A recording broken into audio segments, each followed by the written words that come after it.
Tout le monde a décidé de s'en prendre à Samzira cette semaine. Poupette Kenza fait des confessions sur sa vie en prison. Magali Berda est furieuse. Bastos clash Mélanie Dedigama et Victoria Meo. Bref, une semaine pleine de rebondissements comme on les aime. Bonjour à toutes, bonjour à tous. Bienvenue sur Mix the Tea, votre émission hebdomadaire qui revient sur toute l'actualité, télé-réalité et people. Cette semaine, on a un programme extrêmement chargé dans cette émission. J'ai envie de vous dire tant mieux parce que vu comme il fait moche, je pense que ça va nous faire plaisir d'avoir un petit peu de Rudy Koppel ce matin pour passer un bon moment quoi, passer un bon petit dimanche, on adore. J'espère que vous êtes contentes et contents de me retrouver, que vous avez passé une très bonne semaine. On se retrouve maintenant pour la mise au point. C'est parti, rentrons dans Mix the Tea.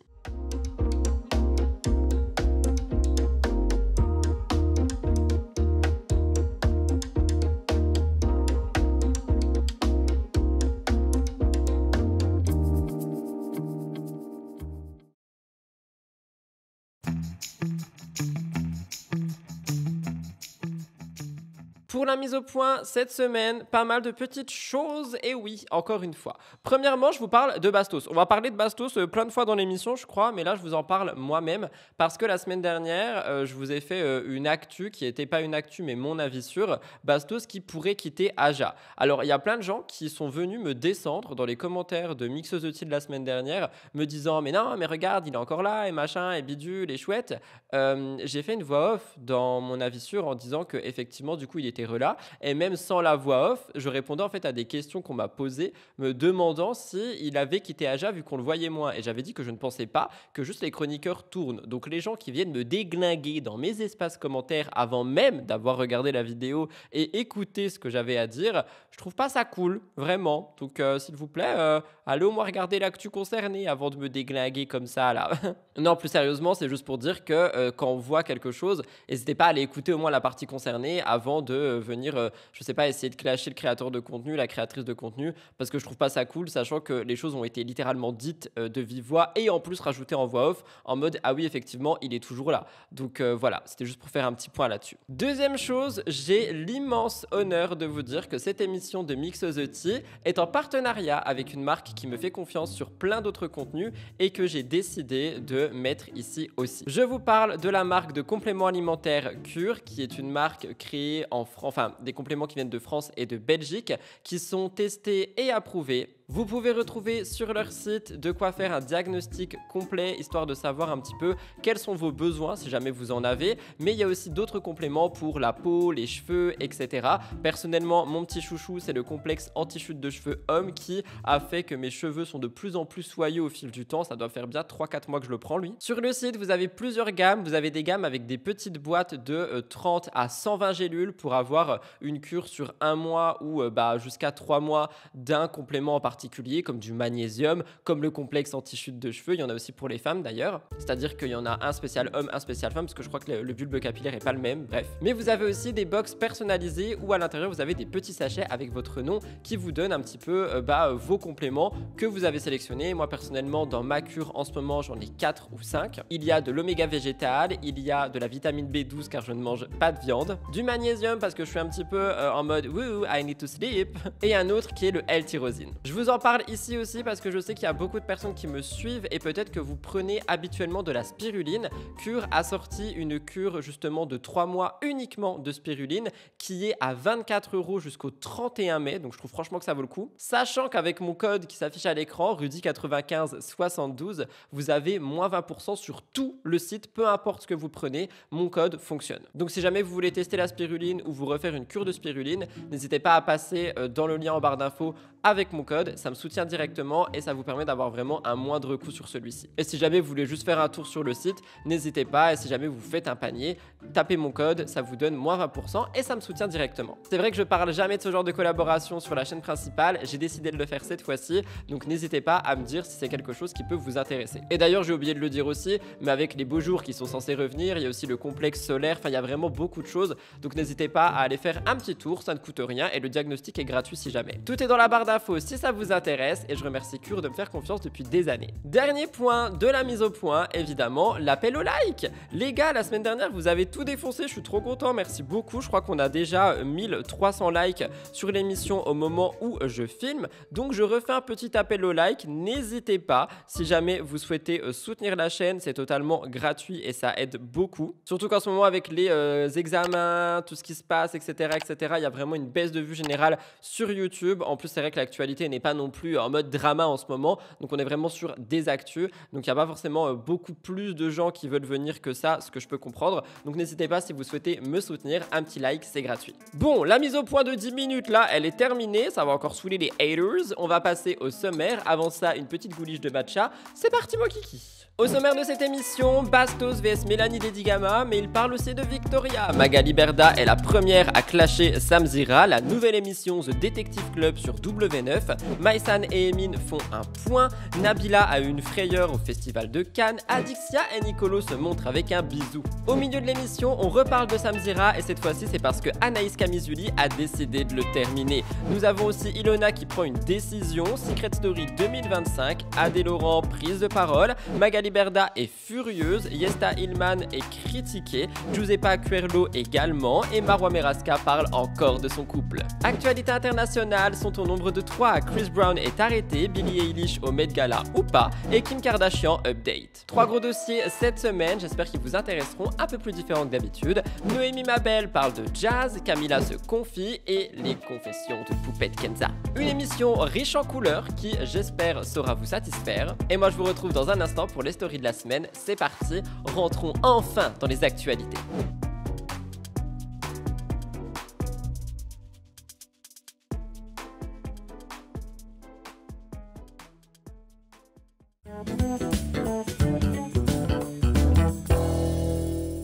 Je commence l'émission par quelque chose qui va déjà vous faire parler, Bastos et Mélanie Dedigama, étant donné que Bastos, la semaine dernière, je vous en ai parlé ce lundi, hein. Si jamais vous n'avez pas vu, je vous invite à aller voir la vidéo Spill the Tea de ce lundi, mais Bastos a en fait fait une trend où il a parlé de Mélanie Dedigama, c'est-à-dire qu'il a fait un petit carrousel photo sur TikTok en mode « j'ai plus d'espace dans mon téléphone, il faut que je supprime d'anciennes photos » et la photo en question était une photo avec Mélanie. J'en ai fait un TikTok, je vous ai expliqué un petit peu, je vous ai dit que je trouvais que c'était trop de faire encore ce business sur ses ex, etc., etc. Beaucoup ont été d'accord avec moi et beaucoup ont dit que ça servait aussi à Mélanie qui pouvait faire un petit peu son coup de com par rapport à ça également et Mélanie a répondu au TikTok de Bastos. Elle a pris une musique qui parle d'ex en mode mon ex est obsédé par moi, etc., etc.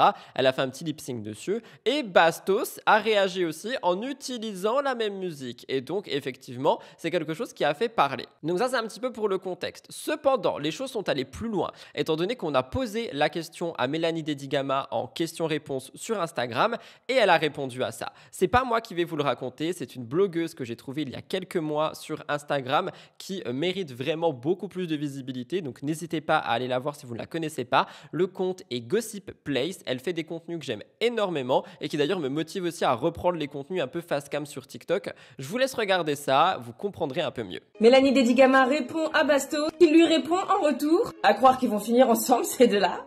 On dirait pas Joe Goldberg dans la dernière saison avec ses cheveux.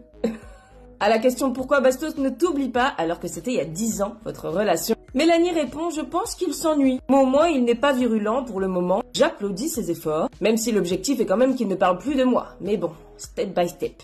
Comment elle lui parle comme à son petit. Dans son live, Bastos a également commenté la réaction de Mélanie. Il précise que tout ça c'était fait exprès. Que son unique but c'était d'aller attiser la haine des haters. Qu'il était sûr que tout de suite il allait se prendre une vague de harcèlement. Et que tous ceux qui disent que lui harcèle Mélanie ne se rendent pas compte qu'en réalité c'est eux qui l'harcèlent lui.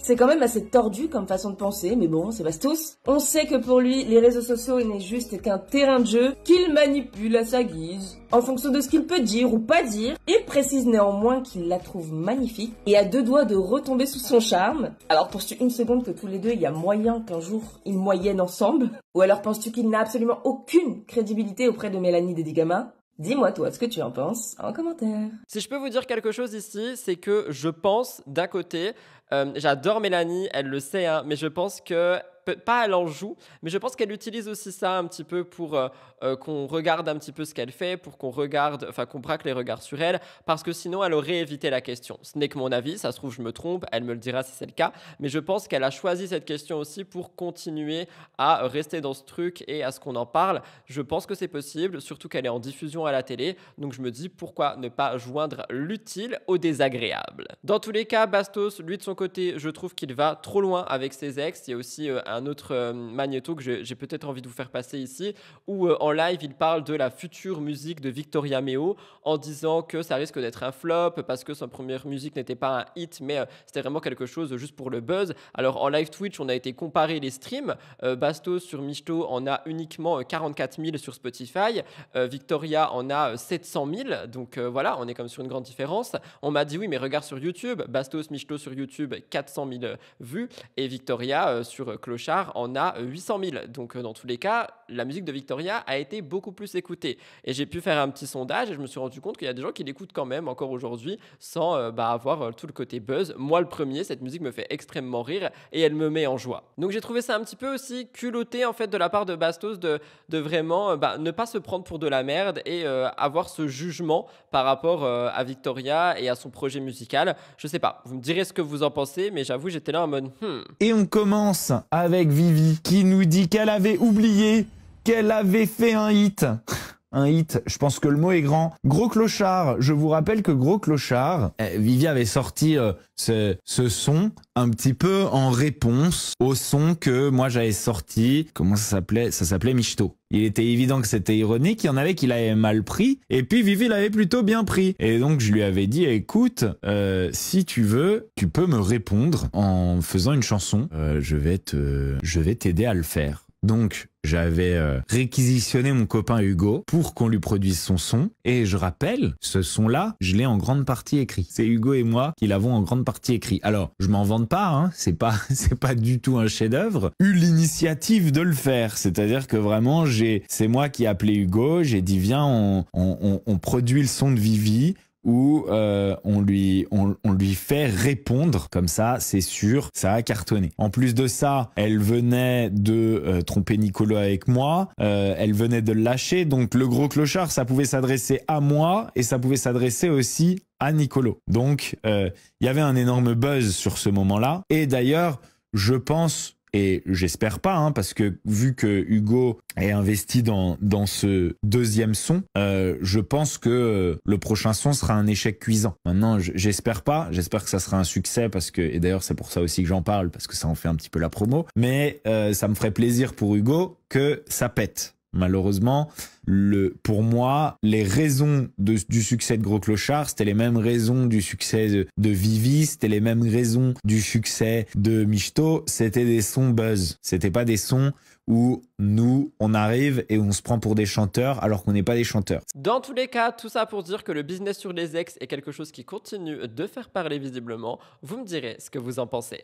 Allez, on parle d'autre chose, on est un petit peu plus dans la joie, je l'espère. Aneya a décidé de faire la fameuse trend avec la musique de Aya Nakamura, que malheureusement je ne pourrai pas vous faire écouter à cause des droits d'auteur. Si vous avez les réseaux sociaux, peut-être que vous savez de quoi je parle. Mon body c'est de l'art, ça vous dit peut-être quelque chose. Eh bien, Aneya a fait cette trend avec Marlo, donc son mari, et c'est une vidéo qui a fait beaucoup rire parce qu'il y a beaucoup de gens qui se disent mais attendez, qu'est-ce qu'elle est en train de faire à Marlo? Et il y a beaucoup de gens qui trouvent aussi qu'effectivement le couple est très mignon, qu'on est sur un couple qui est adorable et qui je pense va faire de plus en plus de contenu adorable de ce style. Après j'ai quand même vu des commentaires pas inquiets mais en mode attendez, on croyait qu'Aneya elle mettait genre des petites robes à carreaux et que maintenant elle allait courir dans les champs, et là on la revoit se remaquiller, refaire des trends comme ça, etc., etc. Honnêtement, je pense qu'elle sait ce qu'elle fait. Je pense que c'est quand même une femme libre et indépendante. Et dans tous les cas, moi, j'ai trouvé la vidéo trop chou. Marlo me fait trop rire. Je suis vraiment désolé de ne pas pouvoir mettre la musique. Il y aura une autre musique par-dessus, mais il y a les droits d'auteur. Mais en tout cas, je voulais quand même vous montrer. La vidéo a été prise chez Dump.fr, si jamais. Même si, personnellement, je laisse les logos sur les vidéos des blogueurs, histoire de leur faire un petit peu de pub.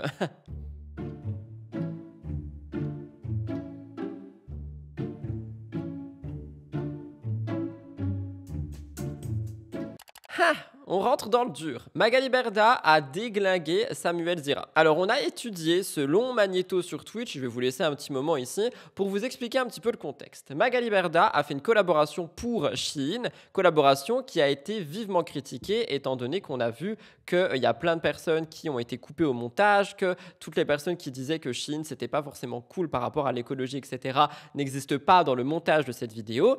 Et Samuel Zira ainsi que Bastos en ont parlé sur Aja et ils ont parlé de Magali Berda. Magali Berda a été furieuse par rapport à ça et elle a décidé de répondre dans une vidéo sur Snapchat. Alors, elle ne répond pas vraiment à la polémique Shein, elle tacle simplement Sam Zira et Bastos et je pense que ça... Enfin, moi j'aime pas le côté noyer le poisson, je pense qu'elle aurait pu dire tout ce qu'elle voulait dire mais aussi répondre directement à la polémique Shein. Je sais pas si j'ai eu le temps, mais si j'ai eu le temps, vous avez eu une vidéo au sujet de la polémique Shein cette fin de semaine sur ma chaîne. Je vous invite vraiment à aller la voir parce que je l'ai écrite et c'est un sujet qui est super intéressant. Cependant, je ne sais pas si j'aurai eu le temps de filmer et monter. Donc, je vous tiens au courant. Sinon, ce sera début de semaine prochaine. Dans tous les cas, je vous laisse regarder ça. Attention à vos oreilles. Comme vous le savez, je me laisse faire depuis des années. À partir d'aujourd'hui, enfin depuis quelques mois, là, je vais beaucoup mieux. Je me reconstruis. On travaille dur avec mon mari. On a lutté.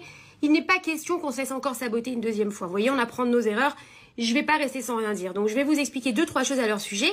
Et comme ça, vous me direz ce que vous en pensez. Déjà, on va commencer par Sam Zira. Je vous explique. Sam Zira, moi, ce qui me dérange profondément chez ce type, c'est qu'en fait, il se fait passer pour la personne la plus parfaite du monde. Quand il vous parle avec des leçons de morale, des trucs, si vous l'entendez, on dirait c'est le saint, mais le saint du haut level. Alors, il est peut-être un saint, j'en sais rien, je suis personne pour le juger.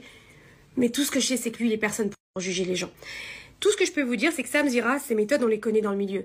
En fait, quand vous ne répondez pas à ses demandes, quand vous ne lui donnez pas ce qu'il a envie, quand vous ne répondez pas à ses interviews, il vous défonce. Tous les candidats le savent. À partir du moment où vous n'allez pas dans son sens, vous lui donnez pas à manger, il vous défonce. Voilà. Et en fait, quand il a eu ses problèmes avec W9, quand il a été boycotté de W9, c'est pas qu'il a été boycotté comme ça gratuitement. Non, non, non. Ça, c'est ce qu'il veut vous dire. Sam Zira a été boycotté parce qu'il a menacé des producteurs, il a menacé la production, il a menacé même la chaîne. Il a même été jusqu'à raconter des fausses histoires, inventer des fausses histoires et dire si vous m'envoyez pas les candidats, je vais tout sortir, je vais vous mettre dans la sauce. Il m'a même écrit des messages à moi pour me demander de le réconcilier à un moment avec W9 parce qu'il était venu s'excuser de son comportement. J'espère que tu auras l'honnêteté de le reconnaître, de te rappeler ce moment où on a déjeuné ensemble, où tu t'étais excusé de ton sale comportement parce que tu avais été malsain de menacer des gens, d'inventer des fausses histoires pour que les gens viennent dans ton émission. Et quand ils viennent pas dans ton émission, tu les déchires et tu les dénigres. Jamais tu t'arrêtes. Il n'y a pas une semaine où tu t'arrêtes. Et c'est toujours les mêmes à qui tu t'en prends. Vous me direz ce que vous en pensez, mais c'est vrai qu'on est vraiment sur un je noie le poisson et je trouve que c'est un peu dommage. Actualité et story de la semaine rajoutée en voix off, Jessica Thivenin a récemment révélé que son couple avec Thibaut avait traversé une période de crise intense, au point de frôler la rupture après 7 ans de relation. En janvier, ils ont connu le fameux cap des 7 ans, une étape délicate pour de nombreux couples. Ils ont même voyagé au Costa Rica pour essayer de rabibocher les choses. Jessica a avoué avoir oublié la crise pendant ce voyage. Elle n'a pas hésité à souligner que les enfants pouvaient mettre un couple à rude épreuve, rappelant l'importance de préserver les moments. Thibaut s'est confié lors d'un échange avec Laura. Il affirme qu'un homme devait accepter les défauts de sa compagne en silence car toutes les femmes sont pareilles. Et Jessica a dit qu'à l'approche de leur 8e anniversaire de couple, elle a plaisanté sur le fait qu'ils ont bien failli jeter l'éponge lors de la 7e année. Une confession mi-sérieuse, mi-amusée qui montre la sincérité et l'authenticité dont fait preuve Jess et Thibaut dans leur communication. Vous me direz ce que vous en pensez. Deuxième chose ajoutée en voix off, Sarah Frézou, connue pour sa participation en télé, est récemment revenue sur son parcours de perte de poids. Elle a longtemps affiché une image de femme qui s'assume et les critiques constantes sur son apparence ont fini par l'atteindre. Derrière sa transformation physique se cachent de lourdes séquelles, fatigue, anémie et une relation dégradée à la nourriture. Elle admet ne plus se nourrir correctement et regrette les effets à long terme de ses choix. Sarah Frézou appelle à la bienveillance et met en garde contre les diktats de la minceur. Elle espère transmettre un message d'acceptation. Je vous laisse écouter. On va revenir sur ta perte de poids. On est, j'ai envie de dire, obligé d'en parler parce que c'est vrai que nous, quand on t'a connu, t'étais beaucoup plus forte. Et là, du coup, est-ce que ce changement, c'était un complexe pour toi? Et du coup, tu t'es dit, bah, je vais perdre du poids parce que c'était un complexe? Ou il y avait d'autres raisons? Moi, en fait, ça a été beaucoup. Dès le départ, en fait, je m'assumais énormément. J'étais très heureuse, ronde, vraiment sur ça, je tiens à le dire. Et je pense que avec le temps, j'ai un peu renié le fait que les gens étaient rentrés dans mon cerveau. C'est faux. On a réussi à rentrer dans mon cerveau, clairement. On a réussi à rentrer dans mon cerveau. Il y a aussi mes ruptures, mes ex. Ouais. On sait très bien qu'il y en a un qui avait fait la réflexion de « j'aurais bien voulu te voir à 80 kilos ». Ça a commencé de là. Les moqueries, les trucs et tout. Donc oui, tout le monde a réussi un peu à rentrer dans mon cerveau. Aujourd'hui, je suis très heureuse dans mon poids. Je me suis fait assez violence. C'est comme je disais hier, tout le monde est là en mode chirurgie, ceci. Non les gars, vraiment, on me demande aussi pourquoi j'en parle pas, pourquoi je donne pas mon astuce. Je le dis clairement, mon astuce est très mauvaise. Je suis quelqu'un qui me nourrit très peu. Aujourd'hui, j'en ai des séquelles. Je suis anémique, je suis très faible. Donc voilà pourquoi je donne pas ma manière de perdre du poids, parce que j'ai mis un peu en danger ma santé, parce qu'on a réussi à me bouffer le cerveau. Mais aujourd'hui, je suis heureuse. Je vais essayer de refaire un rééquilibrage alimentaire, mais aujourd'hui, j'ai des troubles de l'alimentation. Et même sur ça, on me tombe dessus. Arrête de faire semblant, tu manges des gros plats, tu vas te faire vomir après. C'est pas vrai. Mais même si ça aurait été vrai, est-ce que vous pensez que quelqu'un boulimique, faut l'attaquer comme ça, boulimique, ou il doit venir devant un écran et dire, vous savez les gars, faut être boulimique pour perdre du poids?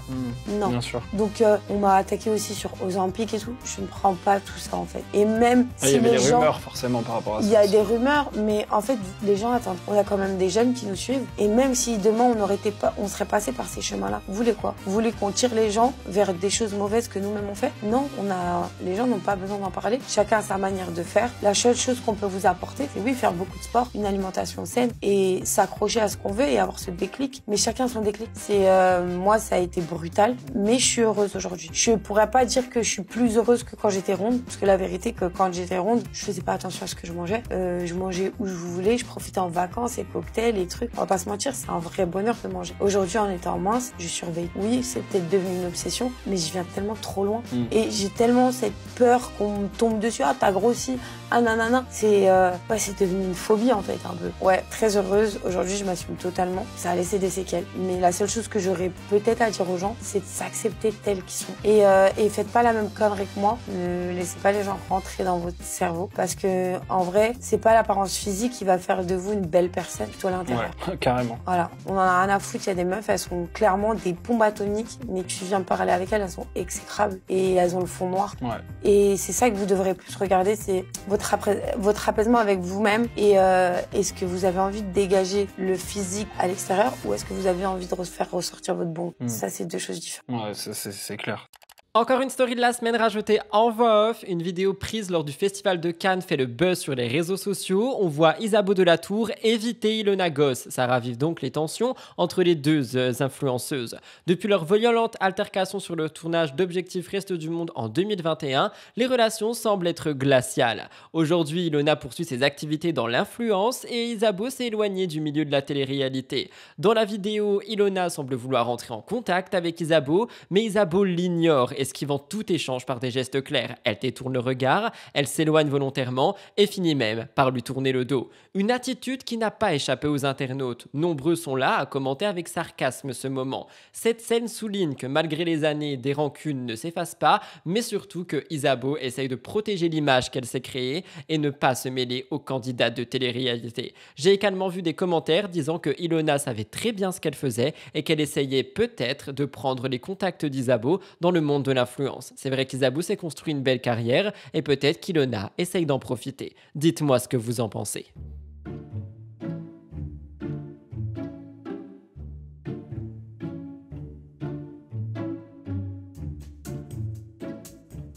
Très rapidement, la séquence filmée à Cannes s'est répandue sur les réseaux sociaux comme une traînée de poudre, alimentant commentaires, détournements et interprétations.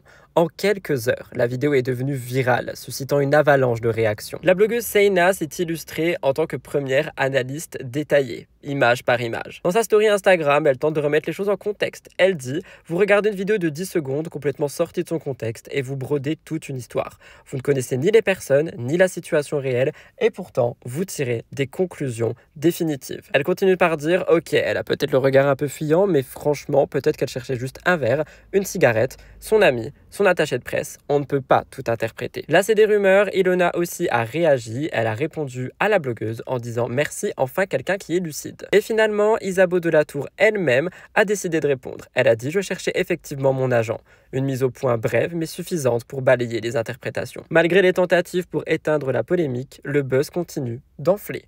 car au fond, chacun projette ses propres fantasmes sur ces extraits. Était-ce un moment anodin qui est devenu suspect? Quoi qu'il en soit, à Cannes, un regard en coin peut vraiment faire beaucoup de bruit. Vous me direz ce que vous en pensez. De mon côté, je pense que c'est la vérité. Vous voyez une vidéo de 10 secondes à chaque fois qui sort de son contexte par Paris Match, je ne sais quoi, et vous imaginez tout le scénario, tout un film, tout un scénario, sans connaître les gens, sans rien savoir du tout.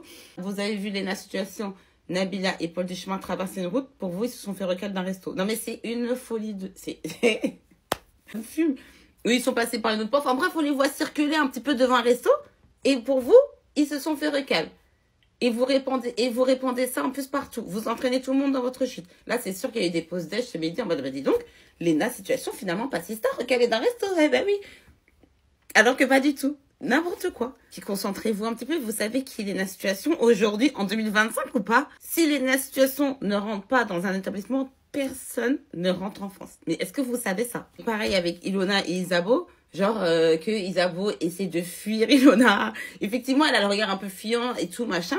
Mais peut-être, je sais pas, peut-être qu'elle cherchait un verre, peut-être qu'elle cherchait une cigarette, peut-être qu'elle cherchait un ami, son RP. Je n'en sais rien. Personne ne m'a appelé pour me dire ce qui s'est passé. Personne ne m'a appelé pour me dire est-ce que Ilona, elle veut gratter le buzz d'Isabeau? Est-ce que Isabeau en a marre de Ilona? Je sais pas, la vidéo, elle dure 5 secondes, frère. Qu'est-ce que tu en sais? Elle fait des grandes vidéos, des grands commentaires comme ça, pour rien. Vous savez rien, c'est une folie. À chaque fois, c'est comme ça. Mais même moi aussi, ça m'arrive de le faire. Mais là, je trouve que c'est vraiment vicieux. À l'occasion de l'anniversaire de Giuseppa, Paga lui a offert plusieurs cadeaux, dont une paire de sandales Hermès et une chaîne, dans une vidéo qui a rapidement fait réagir la toile. Malgré une ambiance bon enfant, la séquence a suscité de nombreuses moqueries. Certains ont trouvé la réaction de Giuseppa peu sincère, d'autres ont tourné en ridicule les cadeaux, qualifiant l'ensemble de ringard ou de bidochon. Le couple, déjà sous pression depuis la naissance de Adriana, traverse une période difficile. Giuseppa en a récemment parlé et aujourd'hui, ils deviennent un petit peu sujet à des critiques sur les réseaux sociaux par rapport à des cadeaux hors de prix, mais également à une réaction de Giuseppa qui a été mal mesurée. Je vous laisse regarder, vous me direz ce que vous en pensez. C'est une journée très spéciale. Les anniversaires, je l'ai souhaité. Là, je souhaite à la maman joyeux. C'est la dernière nouveauté qui est sortie. Non, pour faire les cadeaux. Ouais, je suis pas fait pour ça. Désolé. Merci. Il est beau? Je suis bidon. J'adore. Une huile d'olive au thym, j'adore, je fais tremper mon pain dedans. Ah ouais, t'as vu? T'as bien fait d'être là. Oui. Ah ouais, je vais pas fait au thym.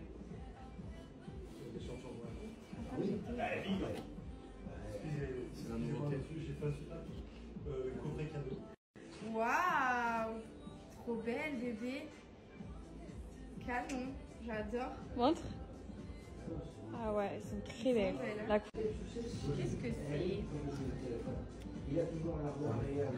Waouh, c'est une chaîne. J'adore. Joyeux anniversaire. Joyeux. Raphaël Pépin fait à nouveau parler de lui, et pas en bien. Il est devenu la risée des réseaux sociaux, étant donné qu'il a déclenché un véritable fou rire collectif avec un placement de produit jugé totalement absurde. Dans une vidéo, on le voit vanter les mérites d'une batterie de voiture soi-disant de luxe, promue par une entreprise appelée Autoturing, dirigée par un ami à lui. Le ton maladroit, la mise en scène, la gêne évidente de son acolyte ont rendu la scène tellement surréaliste qu'elle a immédiatement été moquée par les internautes. Les commentaires écrivent « C'est la S, on dirait une prise d'otage, le placement de l'année. » Raphaël Pépin, régulièrement dans la tourmente pour ses relations amoureuses, se retrouve aujourd'hui la risée des internautes pour un placement honteux. Vous me direz ce que vous en pensez. Les amis, pour tous ceux qui ont des Porsche Cayenne, ou alors si vous avez des Lamborghini Urus, vous avez des problèmes de batterie, vous allez aller chez Porsche ou chez Lamborghini, ils vont vous demander entre 2 et 5 000 euros. Là, j'ai mon copain ici, Autoturing, d'accord, qui vous fait les batteries à un prix défiant toute concurrence. Il vous répare toutes vos batteries. C'est juste exceptionnel et c'est dans le 94. Donc les amis, je vous conseille vivement d'aller chez Autoturing. Croyez-moi, c'est de la frappe et il fait de tout sur toutes les voitures. Ce soir, c'est du lourd. Je reviens de Corse, je suis bronzé, maillot du Brésil, rien à voir. Ce soir, c'est du lourd. Qu'est-ce que c'est que cette pub immonde? Qu'est-ce que c'est que cette pub nulle? C'est la pire pub que j'ai vue de l'histoire. C'est une prise d'otage. C'est quoi? Il y a des hommes armés derrière la caméra. Ça nous donne pas envie. Je lui confie pas ma voiture à ce type-là. C'est ce type taciturne, à côté de toi, qui nous regarde avec un regard espiègle. Qu'est-ce qu'il nous veut? Notre argent? Jamais. Qu'est-ce que c'est que cette pub filmée à 4 h du matin? Les gens, ils dorment, ils chuchotent. Les amis. Kawaii Orange. On dirait Sangoku. Si vous voulez confier vos batteries de Porsche à quelqu'un de confiance, c'est ce monsieur Spirou. Eh ouais, t'as raison. Même lui le dit, n'y allez pas. Voilà tout le monde pour les stories de la semaine aujourd'hui. J'espère sincèrement que ça a pu vous plaire. On va arriver dans le top actu. Nous avons 6 actualités dans le top actu. Vous allez voir, vous allez adorer. On parle de la nouvelle émission sur W9. Nabila qui a eu très peur. Maïsan et Emine. Une candidate de télé lance sa propre émission. Et évidemment, Adixia et Nicolo officialisent encore. Bref, autant d'amour que de projets. C'est parti, jingle.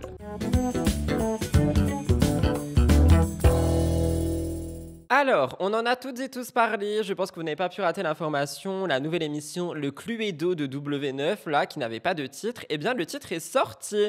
Nous avons eu un petit trailer sur la page Instagram de W9 avec ce nouveau concept, The Detective Club, qui a volé Kiki. Alors, c'est présenté comme une émission hybride qui mêlera jeu d'enquête, stratégie et humour, et c'est une émission qui est beaucoup attendue de la part des téléspectateurs, étant donné qu'on a vu qu'il y avait beaucoup d'enthousiasme, des commentaires qui, étaient présents. Je vous explique le concept. Un groupe de candidats de télé-réalité réunis pour résoudre une énigme fictive mais structurée autour d'un seul fil rouge, le vol de Kiki, un personnage mystérieux au cœur du récit. Le twist dans tout ça, c'est que 2 des participants sont en réalité les voleurs infiltrés dans le groupe et leur identité devra être démasquée par les autres joueurs. En gros, on est sur un mélange des traîtres, de The Power et du jeu Cluedo que vous connaissez certainement tous. The Detective Club s'éloigne donc des dynamiques qui sont basées uniquement sur les relations, la compétition physique, et on a un jeu d'esprit, d'énigmes, de stratégie, personnellement quelque chose que j'adore regarder en télé-réalité aujourd'hui, et je sais que vous aussi d'après les commentaires que j'ai vus, donc je pense sincèrement que The Detective Club va nous plaire à toutes et à tous. On a un casting particulièrement électique parce qu'on a plein de têtes d'affiche de télé-réalité et des personnalités d'autres horizons. Je vous lis un petit peu ce que j'ai trouvé. Nous voyons Julien Tanti, Adixia, Beverly, Giuseppa, Nicolo Federico Ferrari. On a aussi Valentin Baudrier qu'on a pu voir dans Les Apprentis Aventuriers, Giovanni qui viennent se représenter, mais c'est pas tout. On a aussi Cindy Sander, la chanteuse révélée dans Nouvelle Star, qui participe avec son fils Enzo, et on a aussi un humoriste qui s'appelle Benjouz ou Bengouz, je sais pas comment ça se prononce, qui est aussi un chanteur bien connu sur les réseaux qui sera là. Ce n'est pas tout, on a Lohan de l'île de la Tentation, Riyad de Pékin Express, et on a d'autres profils comme Katel, Nasser, Robin ou encore Anthony Lyricos qui ont un parcours un peu plus discret mais qui sauront se faire une place dans The Detective Club. Alors honnêtement, moi ce que j'adore avec ce genre de nouveau programme sur W9, c'est qu'on a vraiment plein de profils différents. Par exemple, si on reprend The Power, on a une Nathalie Marquet qui est à l'intérieur et je trouve sincèrement que ça fait du bien en fait de voir des grosses têtes de télé, évidemment pour que l'émission soit regardée par les personnes qui suivent ces grosses têtes de télé, mais également avoir des gens qu'on ne connaît pas, qu'on ne voit pas dans ce genre de programme. Moi j'aime beaucoup, vous me direz ce que vous en pensez. Le slogan est: derrière leurs airs adorables se cachent de véritables détectives, mais surtout de véritables voleurs. Il y a plein de participants qui ont réagi en disant que c'était un concept original, qu'ils étaient impatients de voir le montage final, que c'est vraiment un jeu avec des rôles secrets, il y a des indices, c'est une grande énigme. Je pense sincèrement que c'est quelque chose qui va pouvoir plaire aux téléspectateurs. La date de diffusion pour le moment n'est pas communiquée, mais ce sera après The Power, d'après ce que j'ai compris et d'après ce que Nicolo Federico Ferrari avait dit sur Instagram. Donc n'hésitez pas à rester connecté et je vous tiendrai au courant. Dites-moi si ça peut vous intéresser de regarder ce programme. Moi honnêtement, oui.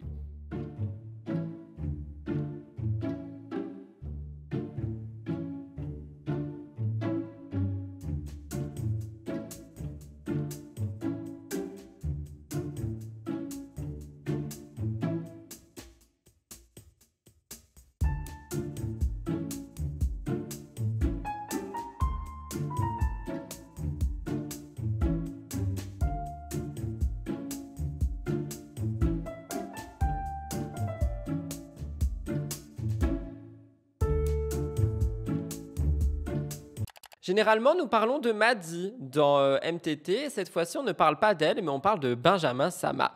En effet, Benjamin Sama, il a été un petit peu absent dernièrement. Alors, il a pris l'habitude de toujours partager son quotidien sur les réseaux sociaux, notamment avec sa famille, et son absence prolongée ces dernières semaines a suscité de nombreuses questions. Les internautes étaient très inquiets et il a finalement décidé de s'exprimer à travers une petite série de publications sur Instagram. Alors, il n'a pas du tout fait une mise au point en mode comme tout le monde, c'est-à-dire moi, si je disparais, je vous ferai une petite mise au point face cam démaquillée en pleurant. Lui, il n'a pas fait ça. Il a dévoilé un nouveau projet. Enfin, nouveau pour lui, mais vous allez voir. Il a dit qu'il préparait en secret un événement d'envergure loin du monde de la télé-réalité. Vous devinez ce projet ou pas du tout? Roulement de tambour, petite pause, mettez-le dans les commentaires. À votre avis, un ancien candidat de télé qui a un nouveau projet et qui vit à Dubaï. Réponse A, des faux AirPods. Réponse B, une télé-réalité. Réponse C, des combats de MMA. Réponse D, les 3 réponses précédentes mélangées. Évidemment, un combat de MMA, donc un combat libre en cage contre une autre personnalité, Patrice Evra, l'ancien capitaine de l'équipe de France de football. Et oui, encore. Benji raconte que ce défi lui a été proposé fin avril, que le combat était initialement prévu pour le 23 mai à Bercy. Et dès qu'on lui a fait la proposition, il a décidé de s'y consacrer à 100%. Il a mis entre parenthèses sa vie publique, sa présence sur les réseaux sociaux. Il a commencé un entraînement intensif histoire de pouvoir être prêt pour le combat. Et il a dit, ça fait plusieurs semaines que je suis moins présent sur les réseaux. En effet, je préparais un combat de MMA. Il a dit qu'il s'était immédiatement senti à l'aise dans ce nouveau cadre. Après, je vous rappelle qu'il avait déjà battu Dylan Thierry. Il a dit, je me sentais très bien lors de mes premières semaines d'entraînement. J'allais déclarer une guerre certaine à Evra dans l'octogone. Ça aurait été un vrai cauchemar pour lui de m'affronter enfermé dans une cage. Il explique quand même qu'il y a eu un report et que malgré le report du combat, eh bien, il ne perd ni la motivation ni l'envie. Il ne veut pas relâcher ses efforts et il fera quand même ce combat. Il dit, j'espère de tout cœur que ce combat pourra avoir lieu prochainement, car Patou commence à se faire vieux, il ne faut pas trop traîner, je ne veux pas que ce soit trop facile non plus. Donc vous l'avez vu, Benjamin, il semble être prêt à se réinventer, même si c'est vrai qu'on ne le voit pas non plus, je trouve, trop faire l'influenceur sur les réseaux sociaux, et je pense qu'il veut surtout repousser ses propres limites. Il dit, nous ne savons pas encore quand le combat aura lieu, mais je suis dans les starting blocks et croyez-moi, ça va cogner fort. Ce projet marque un tournant dans la vie de Benjamin Sama qui va peut-être se consacrer uniquement au combat de MMA et au sport comme d'autres sont en train de le faire depuis maintenant des semaines et des mois. Dans tous les cas, c'est un défi qui, je pense, fera beaucoup parler. Vous me direz ce que vous en pensez. J'ai trouvé une petite vidéo que je vous laisse regarder.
Après, vous connaissez mon avis par rapport à tous ces combats de MMA. Pour moi, je pense qu'il faut quand même vraiment laisser la place en fait aux personnes qui ont vraiment envie d'en faire une vie, une carrière. Et je sais pas, après vous allez me dire ça met beaucoup de lumière sur le MMA, etc., etc. Mais je sais pas, je suis toujours très dérangé par tout ce qui se passe par rapport à ça, surtout quand on sait que les motivations sont généralement pas les bonnes pour ces personnes-là. Ah, Nabila et ses mésaventures. La 78e édition du Festival de Cannes bat son plein et Nabila, qui est devenue l'une des figures les plus emblématiques de télé et ensuite de l'influence, et c'est aussi une entrepreneuse à succès, c'est vrai, a décidé de se rendre à Cannes pour participer à cet événement. Mais tout tout ne s'est pas déroulé comme prévu. Elle a vécu une mésaventure. Le 20 mai 2025, Nabila a posté une vidéo TikTok. Elle s'est exprimée depuis l'aéroport de Nice. Elle est bouleversée et elle révèle qu'elle est confrontée à un problème de taille. Sa robe destinée à monter les marches s'est volatilisée ou plus précisément, elle se retrouvait coincée quelque part dans les méandres des systèmes à bagages. Elle dit « J'ai trop peur. Ma robe est dans une valise qu'on ne trouve pas. Je suis avec les équipes de L'Oréal et de l'aéroport. On ne trouve pas ma valise. » Et oui, c'est pour ça qu'il faut toujours prévoir une tenue de secours. En fait, madame, je suis très juge aujourd'hui. Je vais me faire déglinguer dans les commentaires. Oups. Je suis désolée, c'est les cheveux bouclés, ça me rend un peu bitchy.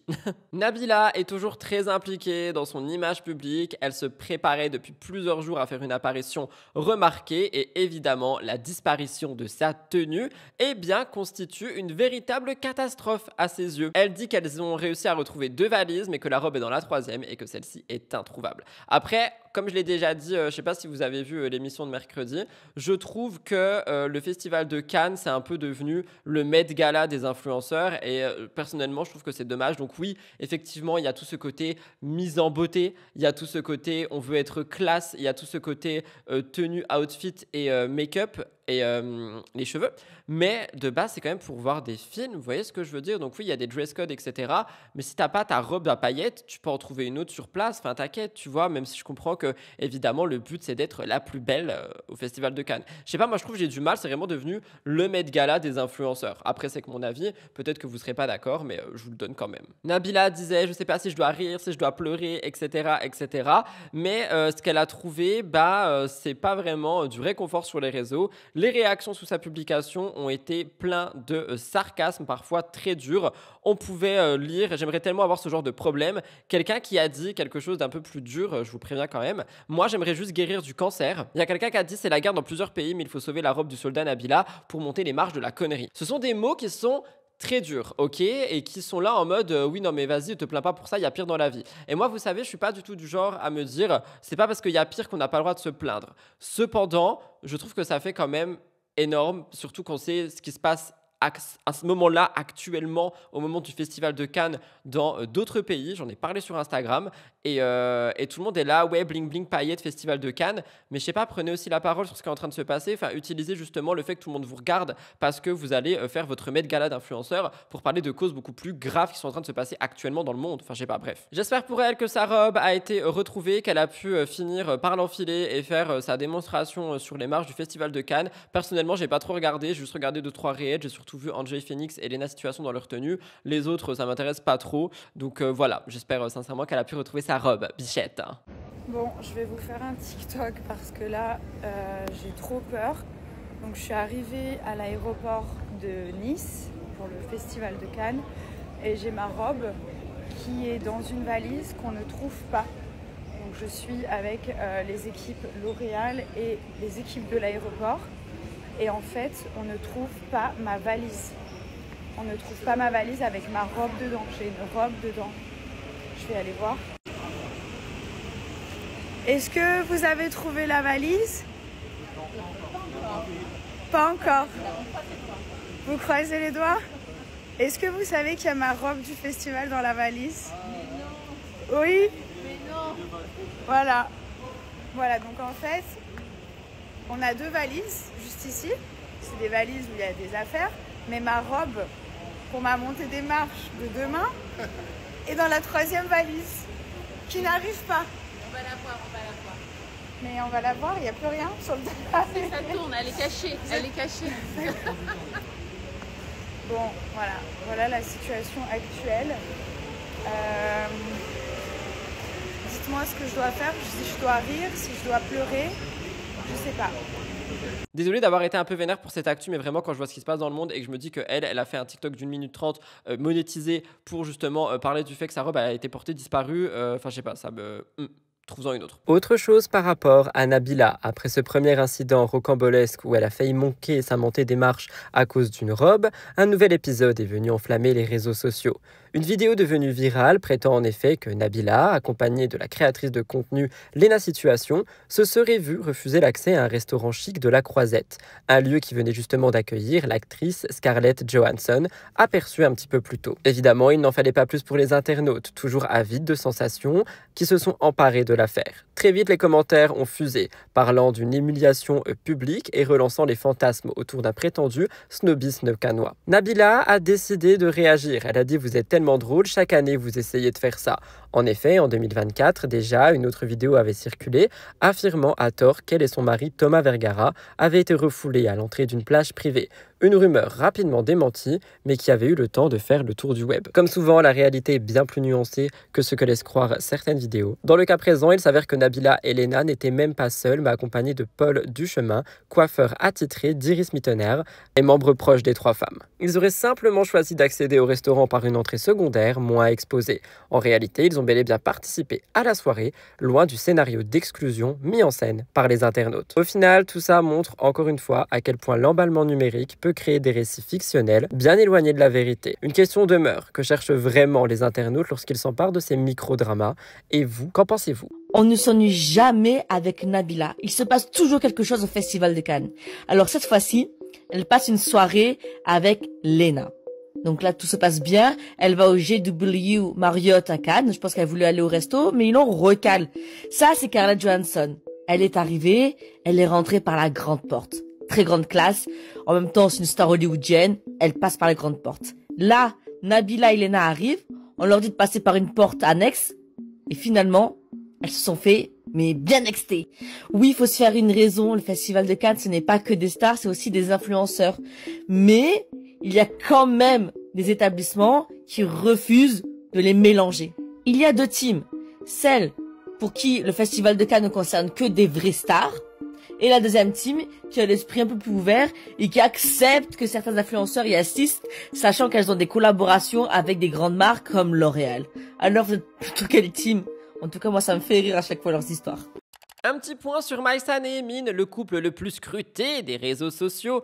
En effet, leur relation a toujours été marquée par des tempêtes qu'ils ont traversées. C'est très difficile de suivre la chronologie de leur relation. Trahison, réconciliation, trahison, réconciliation, mais Maïsan et Emin ont été aperçus ensemble, main dans la main, lors du Festival de Cannes. Et oui, la diffusion de La Villa des Cœurs Brisés saison 10 est très attendue parce que le couple semble s'être redonné une chance à l'intérieur. Même si les images n'ont pas encore été révélées, on a pas mal de choses qui sont en train de sortir. Je vous rappelle que Maïsan avait dit que Emin n'avait jamais été marié dans Uncut. Ensuite, on a eu des rumeurs qui disaient que la femme de Rémine, le mariage religieux, n'aurait jamais aimé Emin également. Maïsan a toujours dit qu'aujourd'hui ça allait mieux, qu'ils avaient guéri, etc., etc. Bref, c'est pas la première fois que la relation de Emin et Maïsan fait autant parler, qu'il y a autant de tensions, autant de trucs entre les deux. Mais aujourd'hui, on dirait que les deux sont réunis. En effet, à l'occasion du Festival de Cannes, donc cet événement qui est très attendu par plein de personnes, on a pu avoir une photo qui a été partagée par le blogueur Aquababe où on voit Emin et Maïsan en train de se tenir la main. Maïsan, elle a une robe rouge magnifique, Emin, il a un petit costume et tous les deux sont très proches. Vous vous en doutez, ce genre de photo, ça a fait le tour d'Internet, ça a enflammé les commentaires. Pour beaucoup, évidemment, ils ont remis le couvert. Pour d'autres, c'est simplement une coïncidence, au même endroit, au même moment. Moi, personnellement, j'y crois pas. Je pense qu'après tout ce qu'ils ont vécu, ils essayent encore de recoller les morceaux et de faire en sorte que leur relation fonctionne, notamment sous les projecteurs du Festival de Cannes. Vous me direz ce que vous en pensez, mais au moment où je vous parle, tous les regards sont tournés vers eux. Il y a parfois des regards curieux, parfois des regards sceptiques, et il y en a beaucoup qui se disent aussi que Maïsan mérite mieux. Après, on n'est pas dans leur relation. Pouvons-nous vraiment nous permettre de dire ce genre de choses? Je vous l'ai dit tout à l'heure, une candidate de télé-réalité lance sa propre émission. Je vous parle de Giuseppa qui s'est imposée comme l'une des figures les plus emblématiques de télé-réalité française. Elle a d'abord été mise dans des émissions style Les Marseillais vs le reste du monde. Sa première télé était 10 couples parfaits, si je dis pas de conneries. Ensuite, on a pu la voir dans La Villa des Cœurs Brisés. Et finalement, elle s'est mariée à Paga. Ils ont 2 enfants, Georgia et Adriana. On pouvait aussi également voir régulièrement Giuseppa dans C'est la famille sur M6+ avec Paga. C'est une émission qui a su séduire une large audience parce qu'on a vraiment un mood très intime, un mood très familial. Mais depuis quelques temps, Giuseppa, on voit qu'elle veut vraiment prendre un nouveau virage dans son création de contenu, dans ses projets professionnels. Et justement, pour ce faire, le lundi 19 mai, on a eu une information disant qu'une nouvelle émission est actuellement en tournage avec Giuseppa en vedette. Elle s'est affichée à Paris, loin de sa routine marseillaise. Elle demandait à ses abonnés de deviner la raison de sa présence. Et on a une émission qui va bientôt arriver sur M6+. Alors, d'après ce que j'ai trouvé, pour le moment, on a beaucoup de secrets. On ne sait pas si c'est un documentaire immersif de sa vie. On ne sait pas si c'est un projet lifestyle, si c'est un projet maternité, bien-être, mode. J'en sais rien. Dans tous les cas, le choix de Giuseppa comme figure centrale pour cette émission, il est très bien choisi parce que c'est une influenceuse qui est quand même énormément appréciée malgré le parcours télé. Quand je dis malgré le parcours télé, vous comprenez ce que je veux dire. Mais c'est vrai qu'à chaque fois que je vous parle de Giuseppa, à chaque fois que je vous la montre, à chaque fois que je fais une actu sur elle, 95% des commentaires sont contents. Que ça soit en live, sur Instagram, etc. J'ai l'impression que tout le monde aime vraiment beaucoup Giuseppa. Donc prendre Giuseppa en tant que tête d'affiche, je trouve que c'est quand même très bien pensé. Après, vous le savez, elle est quand même beaucoup critiquée par les détracteurs d'Internet, que ce soit par ses choix vestimentaires, que ce soit par ses choix pour ses enfants, pour son couple, etc., etc.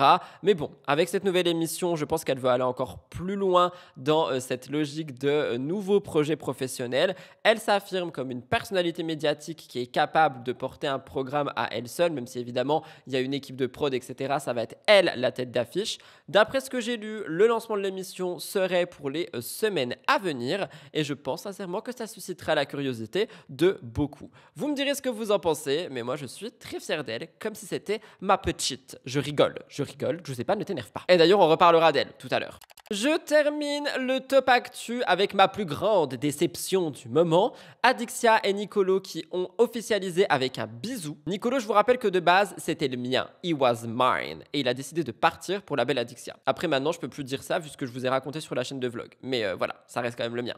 Dans mes fantasmes. Adixia et Nicolo, deux figures connues du petit écran, se sont rapprochés de façon très intime, apparemment dans The Detective Club. Et aujourd'hui, ils ont confirmé, ils sont bel et bien en couple et ils ont choisi le Festival de Cannes pour confirmer ça. Ils avaient des looks magnifiques, on les a vus au restaurant ensemble, on les a vus se faire de gros bisous, notamment via Aquababe. Effectivement, on voit une fameuse vidéo où ils sont en train de s'embrasser langoureusement, tous les deux magnifiquement apprêtés. Sur leur passage à Cannes, on a ce baiser échangé, tendre et assumé dans ce magnifique décor, vraiment un conte de fées le truc, même si ça devait être moi, je le répète. Cette officialisation, bien que romantique, n'a pas échappé aux critiques. Certains internautes ont accusé le couple de s'unir avant tout pour créer le buzz et relancer leur notoriété. C'est vrai que c'est quelque chose qui sort beaucoup, alors je m'y attendais pas du tout.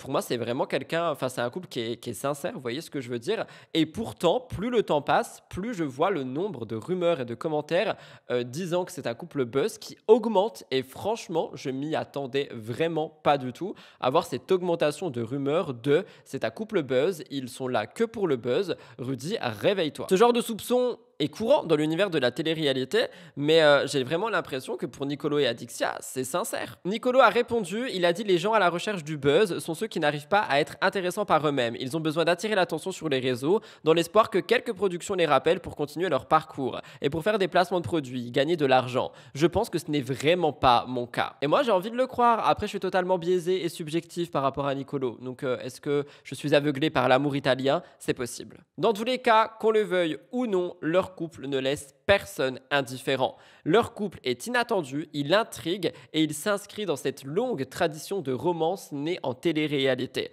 Reste à voir si cette relation résistera à toutes les crises médiatiques qu'elle risque d'être confrontée, c'était pas français, vous avez compris, ou alors est-ce qu'on est vraiment sur une relation sincère, saine, je sais pas. Après, il me semble que j'avais vu Adixia qui avait dit c'était le bon, etc.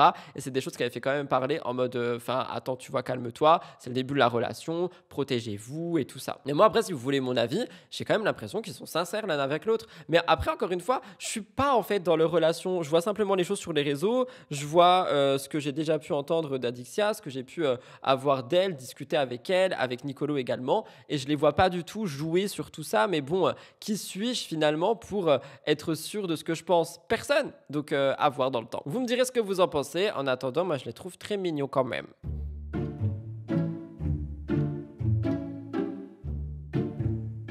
Voilà tout le monde pour le Top Actu, j'espère qu'il a pu vous plaire. Je vous ai dit qu'on était sur une émission riche et variée. On va passer à mon avis sûr dans un instant.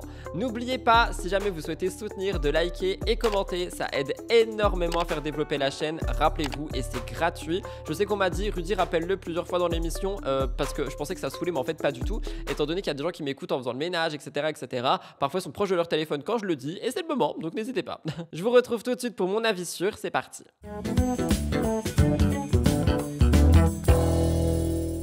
Mon avis sur cette semaine, vous l'avez vu, parle de Anaïs Camizuli qui a clashé Samzira elle aussi. En gros, pour ce faire, Samzira est revenue sur une polémique dont je vous ai parlé où Anaïs se plaignait d'avoir eu une journée compliquée parce qu'elle a dû s'occuper de sa fille, faire le ménage, faire les courses et qu'en même temps elle travaille sur sa formation. Et c'est une vidéo qui n'avait pas du tout plu sur internet parce qu'il y a des gens qui ont dit que, elle abuse un peu parce qu'elle dit oui, une vie lambda normale de maman seule, mais il y a des mamans seules qui rajoutent une couche de salariat par-dessus. Une couche de grosses contraintes, une couche de pression mentale par rapport à des choses qui peuvent être très compliquées et que donc non, la vie d'Anaïs n'est pas une vie lambda et une vie normale. Donc Samzira et toute sa clique, ils ont décidé d'en parler, c'est quelque chose qui a fait beaucoup de bruit et Anaïs Camizuli, elle a répondu à tout ça. Elle a répondu à tout ça en clashant tout le monde, en disant que Sam, il faisait ça parce qu'elle n'avait pas accepté de répondre et que donc par conséquent, il a décidé de la déglinguer. Un petit peu ce que Magali Berda a dit d'ailleurs, que Bastos dans tous les cas, il ne vit uniquement que pour parler des autres. Je me suis d'ailleurs senti visée. Et bref, elle est revenue sur tout ça en disant qu'il y avait pire dans le monde, que pourquoi est-ce qu'on prend pas la parole sur des sujets beaucoup plus graves, mais sur ce sujet-ci qui est la charge mentale d'une maman influenceuse, quoi. Alors personnellement, moi je peux comprendre le fait que Samzira ait eu envie de parler de ça, parce que j'en ai parlé également, et que effectivement je sais qu'il y a beaucoup de gens et surtout de parents qui, quand ils entendent ça, sont là en mode mais est-ce qu'elle se fout de notre gueule, elle? Et en même temps, c'est vrai que je peux aussi comprendre qu'il y a des gens qui disent « Mais attends, il y a quand même pire, pourquoi est-ce qu'il en a fait un sujet pendant 10 minutes ?» Donc je pense qu'un petit peu de l'eau dans le vin de tout le monde pourrait faire du bien, mais dans tous les cas, Anaïs, elle a été très virulente, enfin virulente j'abuse, mais elle a dit les termes dans sa story de 11 minutes. Je vais pas vous laisser les 11 minutes les amis, ne vous en faites pas. Si vous voulez les 11 minutes, allez voir le blogueur DumpFR. Mais je peux comprendre un petit peu tout le monde. Cependant, je pense encore une fois qu'il y a des manières de dire les choses. Il y a, oui, tout simplement, encore une fois, le fond et la forme. Et ici, j'ai l'impression que le fond est un petit peu pas respecté. Ouais. Dans tous les cas, vous me direz ce que vous en pensez. Je vous laisse écouter ça. Les gars, s'il vous plaît, pause. Là, on est obligé de faire une pause. Je suis en train de me faire juger par Samzira, Lali et Bastos. Je veux bien comme juge et tout, ça fait partie du jeu, je suis personnage public, etc. Bon, jusque-là, il n'y a pas de souci. Déjà, pour commencer, Lali, enchantée, je te connaissais pas, je suis ravie de te connaître et du coup que tu me juges. Bastos, bon, venant de toi, j'ai envie de te dire, on a l'habitude parce que tu passes ta vie à juger les autres. Tu as que ça à faire de ta vie, on le sait. Samzira, par contre, je te pensais quand même un peu plus au-dessus en termes de blogueur. Enfin, je sais pas comment on t'appelle du coup. Parce que quand même, de juger mon snap, enfin la petite partie que vous avez prise parce que ça vous arrange, où je parle simplement de ma vie un peu à 2000, parce que je gère ma formation, je m'occupe de ma fille, je gère ma maison, etc. Parce que j'ai pas de maid, de nounou, de femme de ménage. Jusque-là, quand même, tu n'as pas de sujet plus important. Alors, je peux entendre, Samzira, que de parler de sujets très graves qui se passent dans le monde aujourd'hui, t'as peur des retombées. Ça va, on te connaît maintenant.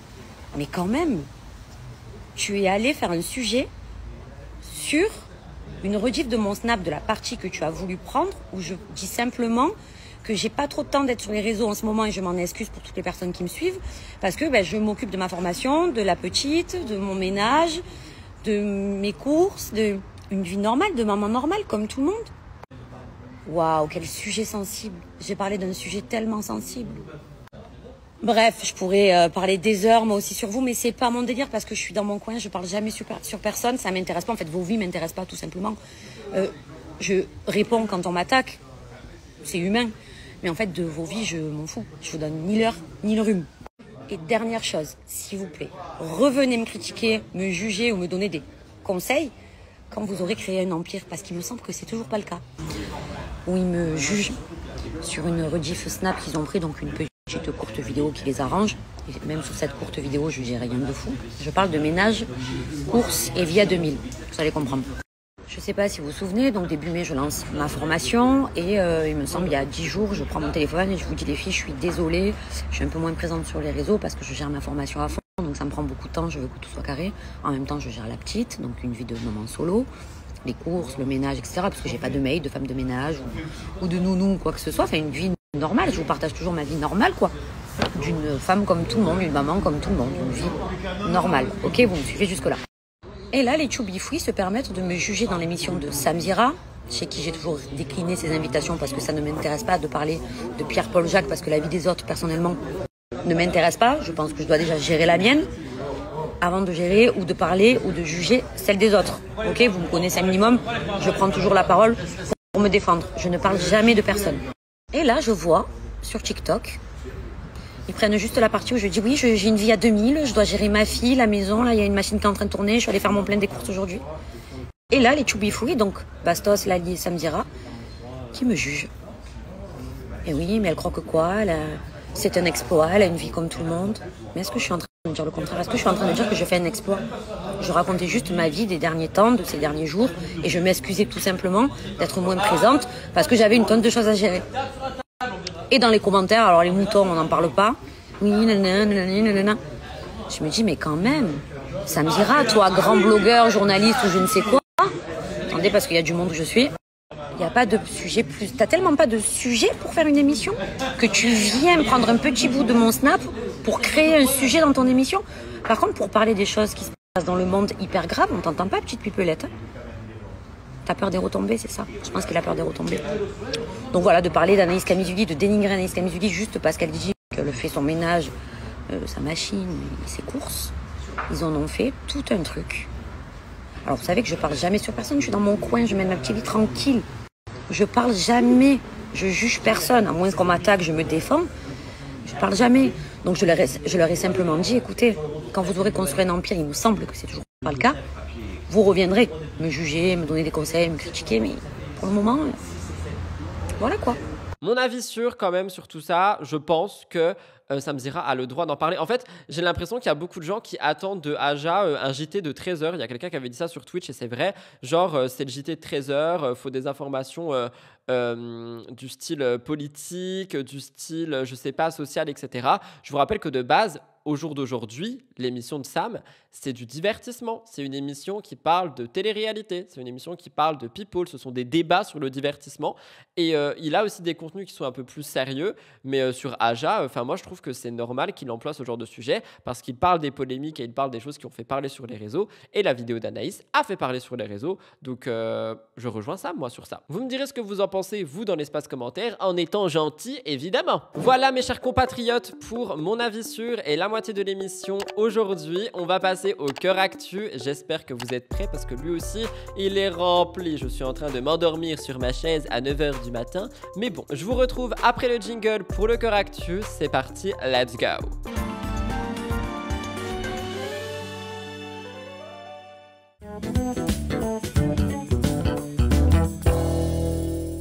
Je commence le cœur actu par vous parler un petit peu d'amour. Et oui, un mariage était très attendu dans le monde people, celui de Thibaut InShape et de Juju Fitcat. Eh bien, ils se sont mariés le samedi 17 mai 2025, quelque chose qui restera à jamais gravé dans leur vie. C'est un moment qu'ils ont choisi de célébrer entourés de leurs proches, un cadre qui était romantique mais en même temps intimiste. Je vous rappelle que Thibaut et Juju se sont rencontrés en 2017 lors du fameux concours de Thibaut pour élire Miss InShape. Et derrière tout ça, eh bien, on a eu une vraie relation. C'est Juju elle-même qui a officialisé tout ça via son canal Instagram qui s'appelle Les Secrets du Mariage parce que le lundi 19 mai, elle était radieuse et portée par l'émotion. Elle a dit « Je viens de passer le plus beau week-end de toute ma vie ». Elle a choisi de vivre cet instant magique loin de son téléphone pour profiter pleinement et elle avait pris quand même soin de partager les préparatifs dans son canal, ses astuces beauté, les moments touchants en coulisses, bref, elle a vraiment créé un engouement autour de l'événement. Elle disait, on est sur une semaine entière de préparation du mariage, c'est vraiment un truc que je conseille aux futurs mariés si vous avez l'opportunité de le faire, surtout comme si nous vous faites toute votre cérémonie le week-end même. On a des proches qui arrivent de partout et d'autres pays du monde, ça demande une grosse organisation. Le mariage a été repoussé, je vous rappelle, ils avaient prévu de se marier en juillet 2024, mais Thibaut InShape l'avait dit qu'ils devaient se marier au moment où ils tournaient cette vidéo, mais qu'ils ont eu beaucoup de boulot, que ce soit des deux côtés, et qu'ils étaient un petit peu en train de bâcler les préparatifs, et que c'est pas quelque chose qu'ils voulaient faire. Ils voulaient vraiment un beau et un vrai mariage, et par conséquent, ils ont décidé d'attendre un petit peu plus longtemps et de continuer les préparatifs. Cette fois-ci, le bon moment était venu. Les deux ne pouvaient pas être plus heureux d'avoir attendu. L'amour qu'ils se portent est visible dans leur contenu depuis quelques années maintenant, et par conséquent, on ne pouvait attendre qu'un magnifique mariage. Juju en a donc parlé sur son canal Instagram et moi je leur envoie toutes mes félicitations. On continue avec l'amour, et oui, un nouveau couple, Adil Rami et Louana de La Villa des Cœurs Brisés, qui ne se cachent plus. Nous avons eu plusieurs semaines de rumeurs, d'indices, d'apparitions discrètes, et comme tant d'autres, ils ont décidé de briser tout ça au Festival de Cannes. On a eu une officialisation qui a été presque mise en scène sous les flashs des photographes, qui n'a laissé aucun doute sur la nature de leur relation. L'ex-footballeur et l'ex-candidate sont bel et bien en couple. Je vous laisse regarder.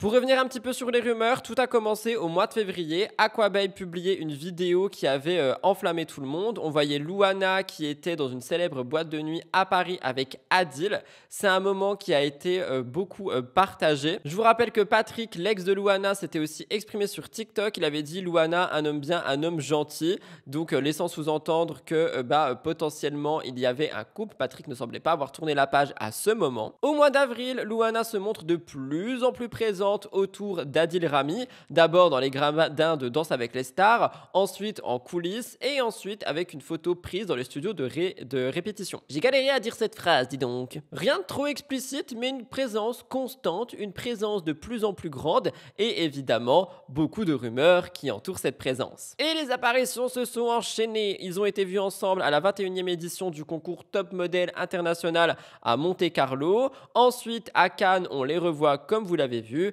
Et ensuite, on les voit aussi au restaurant à une table en train de s'embrasser. Alors, sur les réseaux sociaux, on a des réactions qui sont partagées. Il y en a beaucoup qui saluent ce nouveau couple qui est inattendu, mais ils vont bien ensemble et moi, je les trouve attachants. Il y en a d'autres qui s'interrogent sur la sincérité de leur histoire. Ni Adil ni Louana ne veulent prêter attention aux critiques. Ils vivent leur histoire à leur rythme, entre discrétion assumée et apparition choisie. On verra si leur relation dure dans le temps. Quoi qu'il en soit, moi je les trouve très mignons, donc je leur envoie beaucoup de bonheur.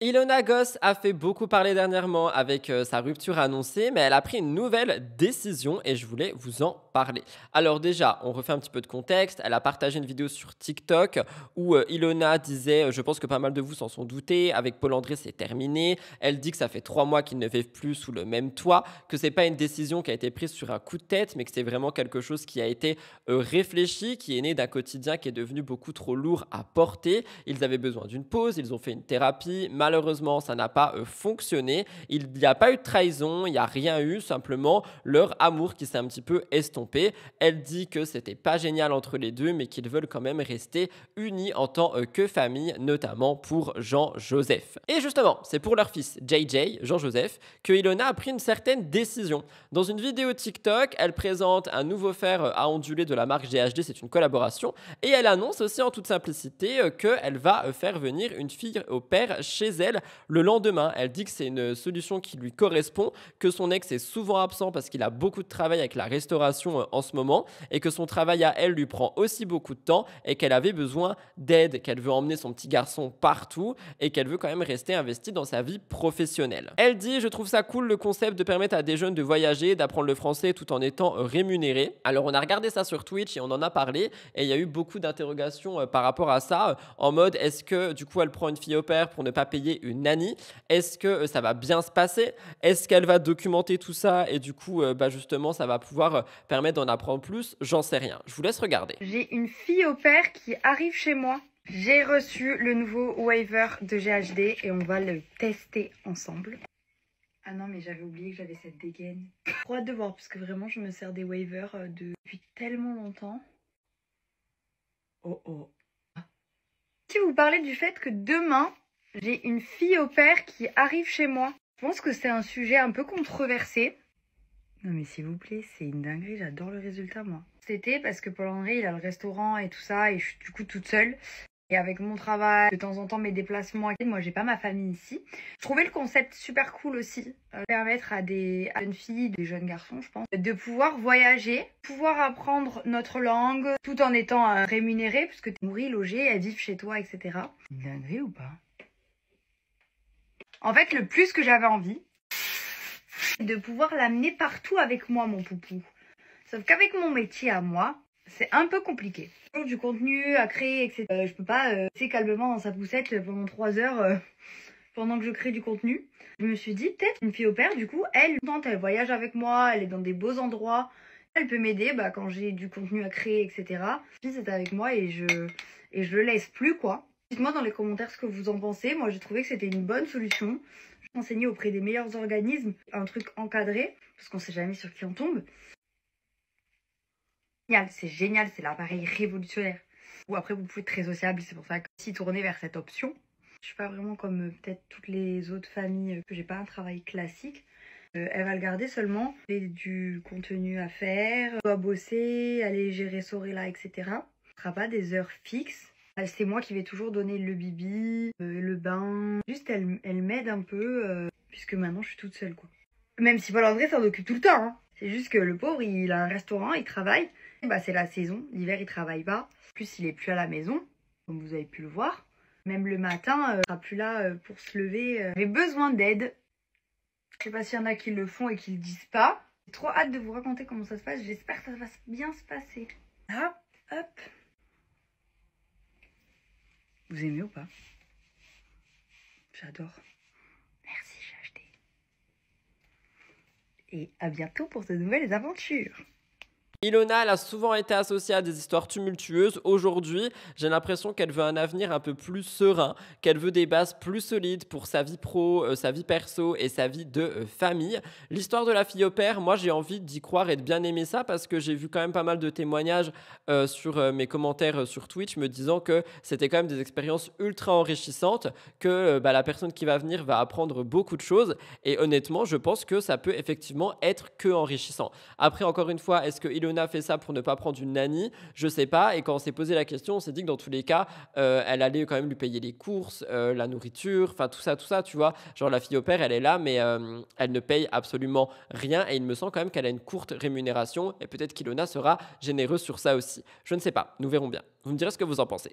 Le retour de Secret Story 2025, ça arrivera le mardi 10 juin. C'est une annonce qui a été très attendue. Toujours animée par Christophe Beaugrand, la saison 2025 adopte une approche plus discrète. C'est en deuxième partie de soirée vers 23h30 que les téléspectateurs découvriront les nouveaux candidats et leurs secrets juste après Koh-Lanta. Et le lendemain, évidemment, on aura le programme qui bascule sur TFX avec une quotidienne à 19h05, un petit peu comme la saison dernière, si je ne dis pas de bêtises. On a aussi le live qui sera présent de 21h et minuit pour les abonnés premium sur TF1+, ça s'appelle la soirée des habitants. Le lancement de cette nouvelle saison, elle intervient après une saison 2024 assez mitigée. Le retour du programme avait eu une vague de nostalgie chez les fans. Cependant, eh bien, on a eu pas mal de baisses baisse d'audience au fil du temps. Les gens se sont désintéressés. Mais on a quand même vu que sur les plateformes digitales, donc pas en regardant la télé, mais sur les plateformes digitales, TF1+, TF1,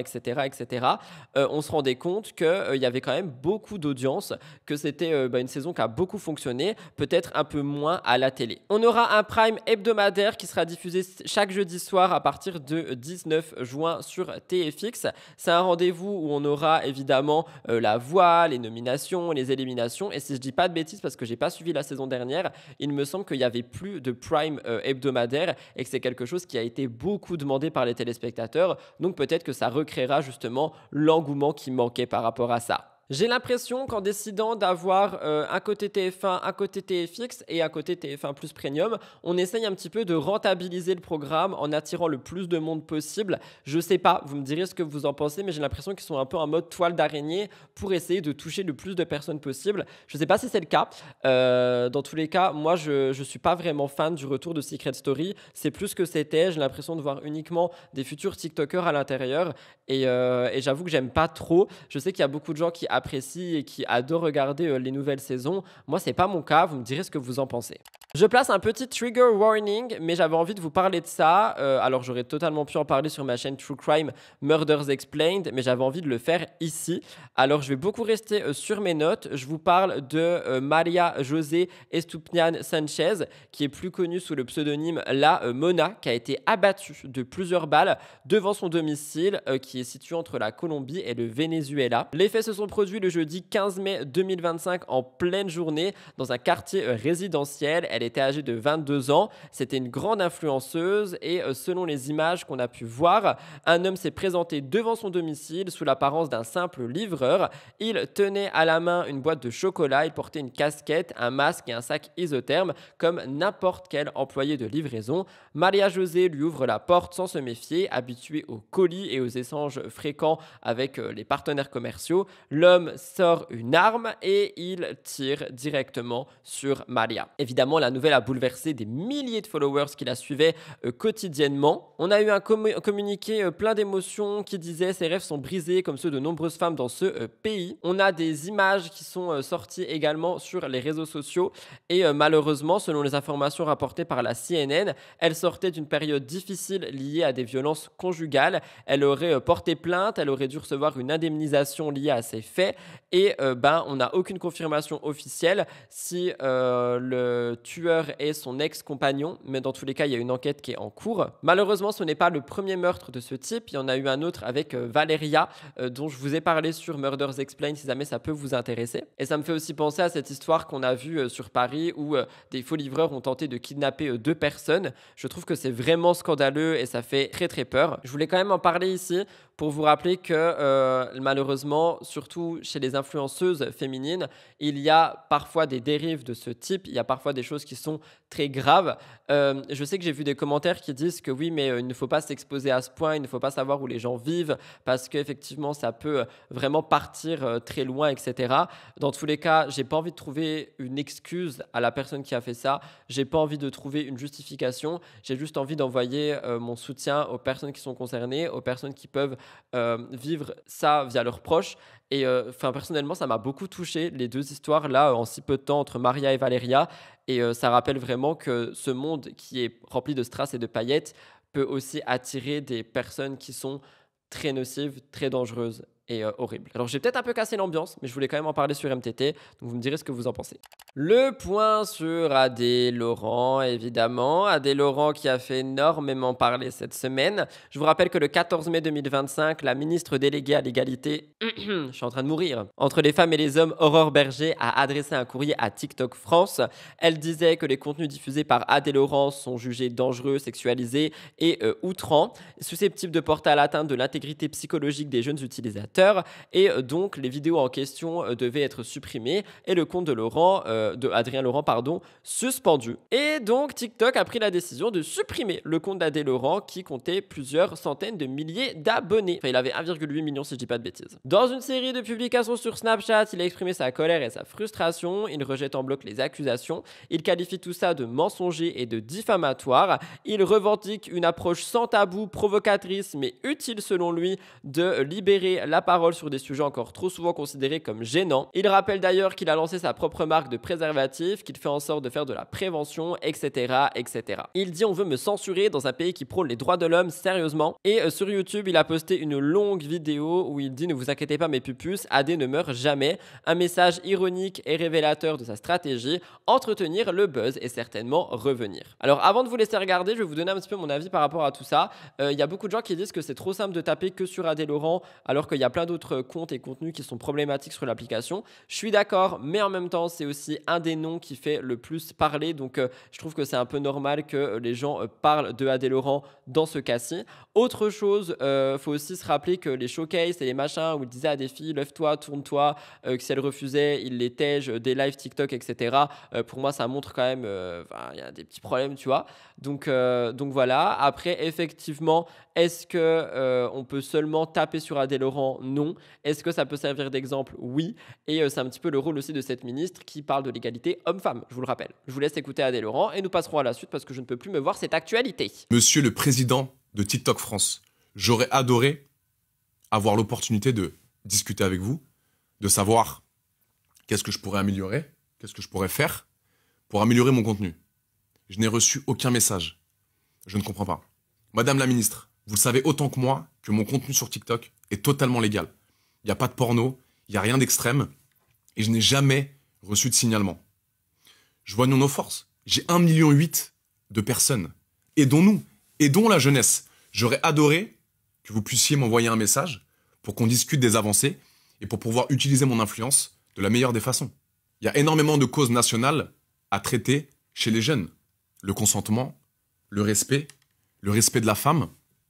Il y a beaucoup de choses à traiter. Madame la ministre, monsieur le président de TikTok France, je vais vous le dire droit dans les yeux.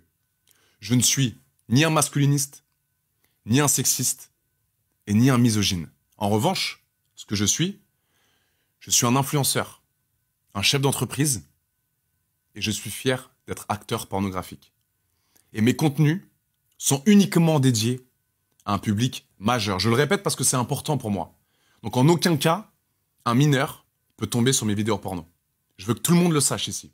Et honnêtement les gars, honnêtement, je suis fort, mais ça me fait tellement mal de recevoir des insultes comme masculiniste, sexiste, misogyne, car j'ai été très bien éduqué. Oui, je suis acteur porno, mais il faut respecter mon domaine d'activité. Encore une fois, je le répète, je bosse qu'avec des professionnels dans le milieu, et vous pouvez demander à toutes les filles avec qui je bosse, il n'y a jamais eu de problème. C'est un métier comme un autre, il faut respecter mon domaine d'activité, et je veux faire passer ce message. Vous le savez très bien que je suis sur les réseaux sociaux, ça fait 10 ans que je suis connu, ça fait 10 ans que j'ai commencé la télé-réalité, j'ai commencé TikTok il y a 3 ans, et j'ai jamais eu de problème. Et la DA d'AD, les gars, c'est être un mec chill, cool, respectueux, sympa. Je prends du plaisir à venir dans tous les coins de France, dans toutes les boîtes de nuit, pour profiter d'un moment avec vous. Qui fait ça? Qui invite des gens tous les soirs en live, par hasard? Qui prend du temps pour vous connaître? Personne. Je me déplace tous les samedis en boîte de nuit pour vous rencontrer, pour prendre des photos, des TikTok, des snaps, des birils, tout. Et je suis là pour vous. Donc quand on m'insulte de misogyne, de mecs qui manquent de respect aux femmes, ça me fait mal. Je n'ai pas été éduqué comme ça. Donc, je vais me battre. Et c'est pour ça que je tends la main à Madame la Ministre, à Monsieur le Président de TikTok France, pour aider les jeunes, pour utiliser mon influence de la meilleure des façons et pour qu'on avance tous ensemble. Je ne vais pas quitter les réseaux sociaux et j'aimerais avoir un retour positif, si c'est possible, pour qu'on avance tous ensemble. Je vous aime, merci de m'avoir écouté et j'espère que le message est compris. On parlait de Magali, on en reparle. Le 17 mai 2025, elle a fait part de sa colère après avoir appris la remise en liberté de l'homme qui a été reconnu être l'auteur du double meurtre de sa belle-sœur, Karine et du compagnon de celle-ci, Frédéric, en 2021. Rappelez-vous, dans la nuit du 10 octobre 2021, le couple est tué dans son sommeil à coups de marteau, aucun cri, aucun appel à secours. Les soupçons se tournent vers Alexis, un homme de 50 ans proche du couple. Et en avril 2024, il est libéré, non pas par acquittement ou par décision de fond de dossier, mais à cause d'un vice de procédure. Et finalement, il finit par passer aux aveux. Il évoque une perte de contrôle, etc., etc., etc. Selon les psychiatres, les éléments qui altèrent profondément son discernement au moment des faits font qu'il ne peut pas être jugé. C'est une hypothèse que Magali refusait catégoriquement et donc elle a réagi avec violence. Elle dit: comment un individu déclaré suffisamment instable pour éviter un procès peut-il être jugé apte à retourner dans la société sans surveillance? Elle dit que cet homme qu'elle considère comme un manipulateur froid a tué mais tenté de dissimuler ses crimes. Je cite: il a été capable avec beaucoup de perversité de consoler l'une de mes nièces qui venait d'apprendre que sa mère était morte. Nous nous battrons jusqu'au bout pour qu'il réponde de ses actes devant la justice. Alors c'est vrai que c'est quelque chose qui fait tout le temps beaucoup poser de questions à travers les affaires judiciaires quand quelqu'un est jugé inapte à recevoir un procès et que quand même cette personne a été très dangereuse et que du coup la personne est remise en liberté dans la société sans aucune surveillance. C'est vrai que ça fait quand même poser beaucoup de questions et c'est peut-être pour ça que Magali Berda est en colère. Elle ressent un sentiment d'abandon par rapport à cette remise en liberté. Elle reste à savoir si tout ça pourra faire évoluer les choses parce que du coup elle est vraiment en mode on va en parler et on va faire en sorte que les choses évoluent. Est-ce que ça pourra aider, oui ou non? En attendant, tout le monde attend des réponses et peut-être que cet homme sera mis derrière les barreaux. C'est vrai que je me rappelle que j'avais parlé de tout ça, tout ce qui s'était passé avec la belle-sœur, etc. C'était très scandaleux. Magali avait été beaucoup touchée par ça, ce qui finalement est normal. On parle quand même d'un double meurtre. Ça avait fait la une des médias, etc. Il y avait beaucoup de choses qui étaient sorties par rapport à ça. Et c'est vrai qu'il y a toujours beaucoup de questions qui se posent par rapport à l'état de santé mentale d'une personne qui ne peut pas être jugée. Mais si elle ne peut pas être jugée, pourquoi est-ce qu'elle est remise en liberté comme ça, en mode refais ta vie, tout va bien? Peut-être qu'il y a une surveillance que Magali ne nous parle pas, j'en sais rien. Dans tous les cas, c'est quelque chose qui a fait parler. Vous me direz ce que vous en pensez. Je vous parle de Karine Le Marchand. J'ai vu ça passer sur Gossip Room, j'ai trouvé ça super intéressant. La Tribune, dimanche, publiée le 18 mai, parle de Karine Le Marchand parce qu'elle a accordé un entretien. Elle s'est livrée sur ses expériences amoureuses passées qui ont été marquées par de la douleur et des désillusions. Elle est très discrète normalement sur sa vie privée, mais aujourd'hui elle a voulu se mettre à nu. Elle évoque une vie sentimentale marquée par des histoires compliquées où les tromperies, les non-dits et la manipulation ont laissé des cicatrices profondes. Je cite: je crois encore à une histoire d'amour, mais pas à n'importe quel prix. En fait, derrière tout ça se cache une expérience amoureuse semée d'embûches. Loin des idéaux romantiques qu'elle aide dans l'amour et dans le pré, Karine décrit une réalité bien plus dure, des hommes au discours qui sont doubles, des mensonges, des personnalités instables, destructrices. Elle parle de mythomanie et elle dit même qu'elle est tombée sur un dingue. C'est des termes qu'elle assume avec franchise qui montrent qu'elle est méfiante maintenant par rapport à ses blessures passées. Elle reconnaît qu'elle est devenue extrêmement vigilante, presque paranoïaque selon ses propres mots, tant elle a été confrontée à des relations compliqué. Elle dit: une femme qui gagne bien sa vie, qui est connue, qui a du caractère, ça peut faire peur. Ses amis apparemment lui ont dit qu'elle a aussi parfois qu'elle est surqualifiée pour l'amour, une expression qui est ironique mais qui montre qu'effectivement peut-être elle analyse tout, peut-être que maintenant que c'est une femme forte, accomplie, eh bien elle est malheureusement confrontée à une solitude émotionnelle. D'ailleurs, elle affirme avec sérénité que la solitude ne la dérange pas, qu'elle y a trouvé un équilibre, une forme d'apaisement. Elle a aussi conscience que c'est pas le cas de tout le monde. Elle dit que la solitude lui déplaît pas, mais qu'elle peut comprendre qu'il y a des millions de gens qui en meurent, littéralement, tu vois, pour qui c'est vraiment un crève-cœur. Et du coup, elle veut lancer un nouveau projet, une agence matrimoniale nouvelle génération pour favoriser des vraies rencontres durables basées sur des échanges authentiques dans un format slow dating. Même si elle est animatrice de plusieurs émissions et à la tête de plusieurs projets, aujourd'hui, elle retrace sa route avec élégance, détermination et sensibilité. Et j'ai trouvé vraiment ce qu'elle a dit super intéressant, dans le sens où on se rend compte que même quelqu'un qui est là et qui veut aider pour des relations d'amour, peut avoir aussi ses propres casseroles, comme quoi. Et surtout, j'aime beaucoup son discours par rapport à la solitude, disant que elle, ça lui permet d'avoir une forme d'équilibre, qu'effectivement, il y a des gens qui sont très mal par rapport à la solitude, mais que dans son cas, c'est pas le cas et que peut-être un jour, elle arrivera tout simplement à ne plus être, à pouvoir plus être avec l'autre que dans sa solitude. Mais d'ailleurs, Karine Le Marchand, il me semble qu'elle est en couple, si je dis pas de bêtises. Attendez, Karine Le Marchand, couple. Alors, j'arrive pas à voir, mais il me semble qu'elle est en couple, si je dis pas de bêtises. Vous me direz ce que vous en pensez, si vous savez quelque chose, mais moi, dans mes dernières nouvelles, elle était en couple. Encore une fois, le Festival de Cannes, sauf que cette fois-ci on parle d'une critique. Je vous parle de Yesta Ilman, ancienne aventurière de Koh-Lanta, devenue créatrice de contenu, qui a été critiquée pour tout simplement son apparition pour la promotion de Mission Impossible par le studio Paramount. Sa présence au Festival de Cannes n'a pas été accueillie avec bienveillance pour tous. Sur les réseaux sociaux, des remarques n'ont pas tardé à arriver. Certains s'interrogent sur sa légitimité, d'autres remettent en question la crédibilité de l'événement lui-même. Je cite: pourquoi elle est sur le tapis rouge? Elle n'est pas actrice ni star, je comprends pas. N'importe qui participe maintenant. Où sont les vraies stars? Alors, il faut savoir que si vous voulez monter les marches du Festival de Cannes, vous pouvez. Il suffit juste de payer. Tout le monde peut. Yesta n'est pas restée silencieuse. Elle a exprimé son point de vue. Elle commence par reconnaître que sa présence peut déranger, mais elle refuse de faire une affaire personnelle. Pour elle, le problème ne réside pas dans sa personne, mais dans le refus de certains d'accepter une évolution. Elle dit: je comprends qu'une créatrice de contenu qui monte les marches avec Paramount puisse déranger, mais ce n'est pas moi le problème, c'est le fait que le monde évolue et que certaines personnes refusent de l'accepter. Ce que Yesta défend, c'est que l'idée que les influenceurs d'aujourd'hui ne sont pas simplement des spectateurs d'événements culturels, mais des relais puissants de communication, c'est ce que je vous dis tout le temps, des médias qui peuvent toucher des millions de personnes au quotidien. Yesta a été invitée par l'un des plus grands studios hollywoodiens et elle en est l'exemple concret. Elle dit: je suis fière d'y être, fière de mon parcours, fière de pouvoir vivre ce genre d'expérience sans avoir à m'excuser d'exister. Elle remet aussi en question la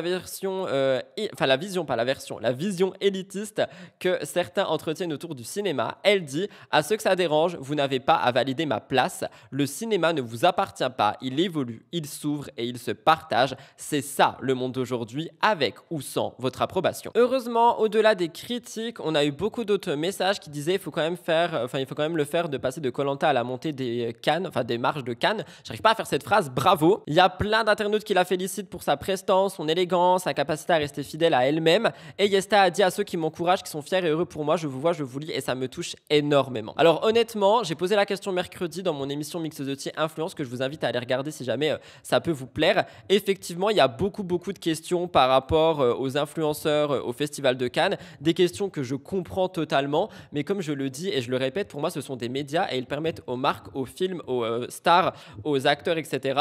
d'avoir une nouvelle porte de visibilité. C'est-à-dire que par exemple, on peut découvrir de nouveaux films en tant que viewers de créateurs de contenu qui vont justement partager ces films. Cependant, il y a des dérives, comme partout, et comme je vous le dis, il y en a, ils vont juste monter les marches, ils vont même pas regarder les films. Il y en a, ils vont faire leur petit Met Gala sur le tapis rouge, faire leurs photos et ils repartent chez eux. Et ça, pour moi, effectivement, c'est dangereux et c'est nul en fait pour le Festival de Cannes. Mais ceux qui sont vraiment là pour partager l'expérience, partager le film, partager des choses, je trouve que c'est intéressant.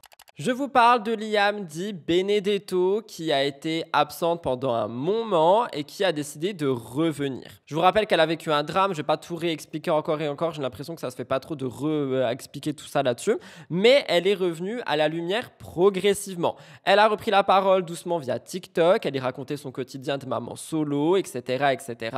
Elle parle aussi de son bébé, le petit Leroy, un bébé dont elle a dévoilé le visage dans une vidéo filmée par son papa dernièrement. Mais on a eu pas mal de choses parce qu'une nouvelle vidéo a fait réagir toute sa communauté. Postée sur le compte de son papa, on voit Liam dans un restaurant entouré de ses enfants, une scène banale, familiale, douce à première vue. Cependant, l'attitude de Liam bouleverse les internautes. Elle fixe son assiette, le regard vide, presque figé, elle semble ailleurs. Beaucoup y voient une détresse silencieuse. Les gens ont dit elle a l'air éteinte. On sent qu'elle est là sans être là. Elle regarde pas la caméra comme si elle voulait qu'on l'oublie. Alors les commentaires sont nombreux, ils traduisent une inquiétude par rapport à Liam. Personnellement, j'ai vu la vidéo, vous allez la voir aussi, mais un petit peu modifiée pour qu'on voit le moins d'enfants possible.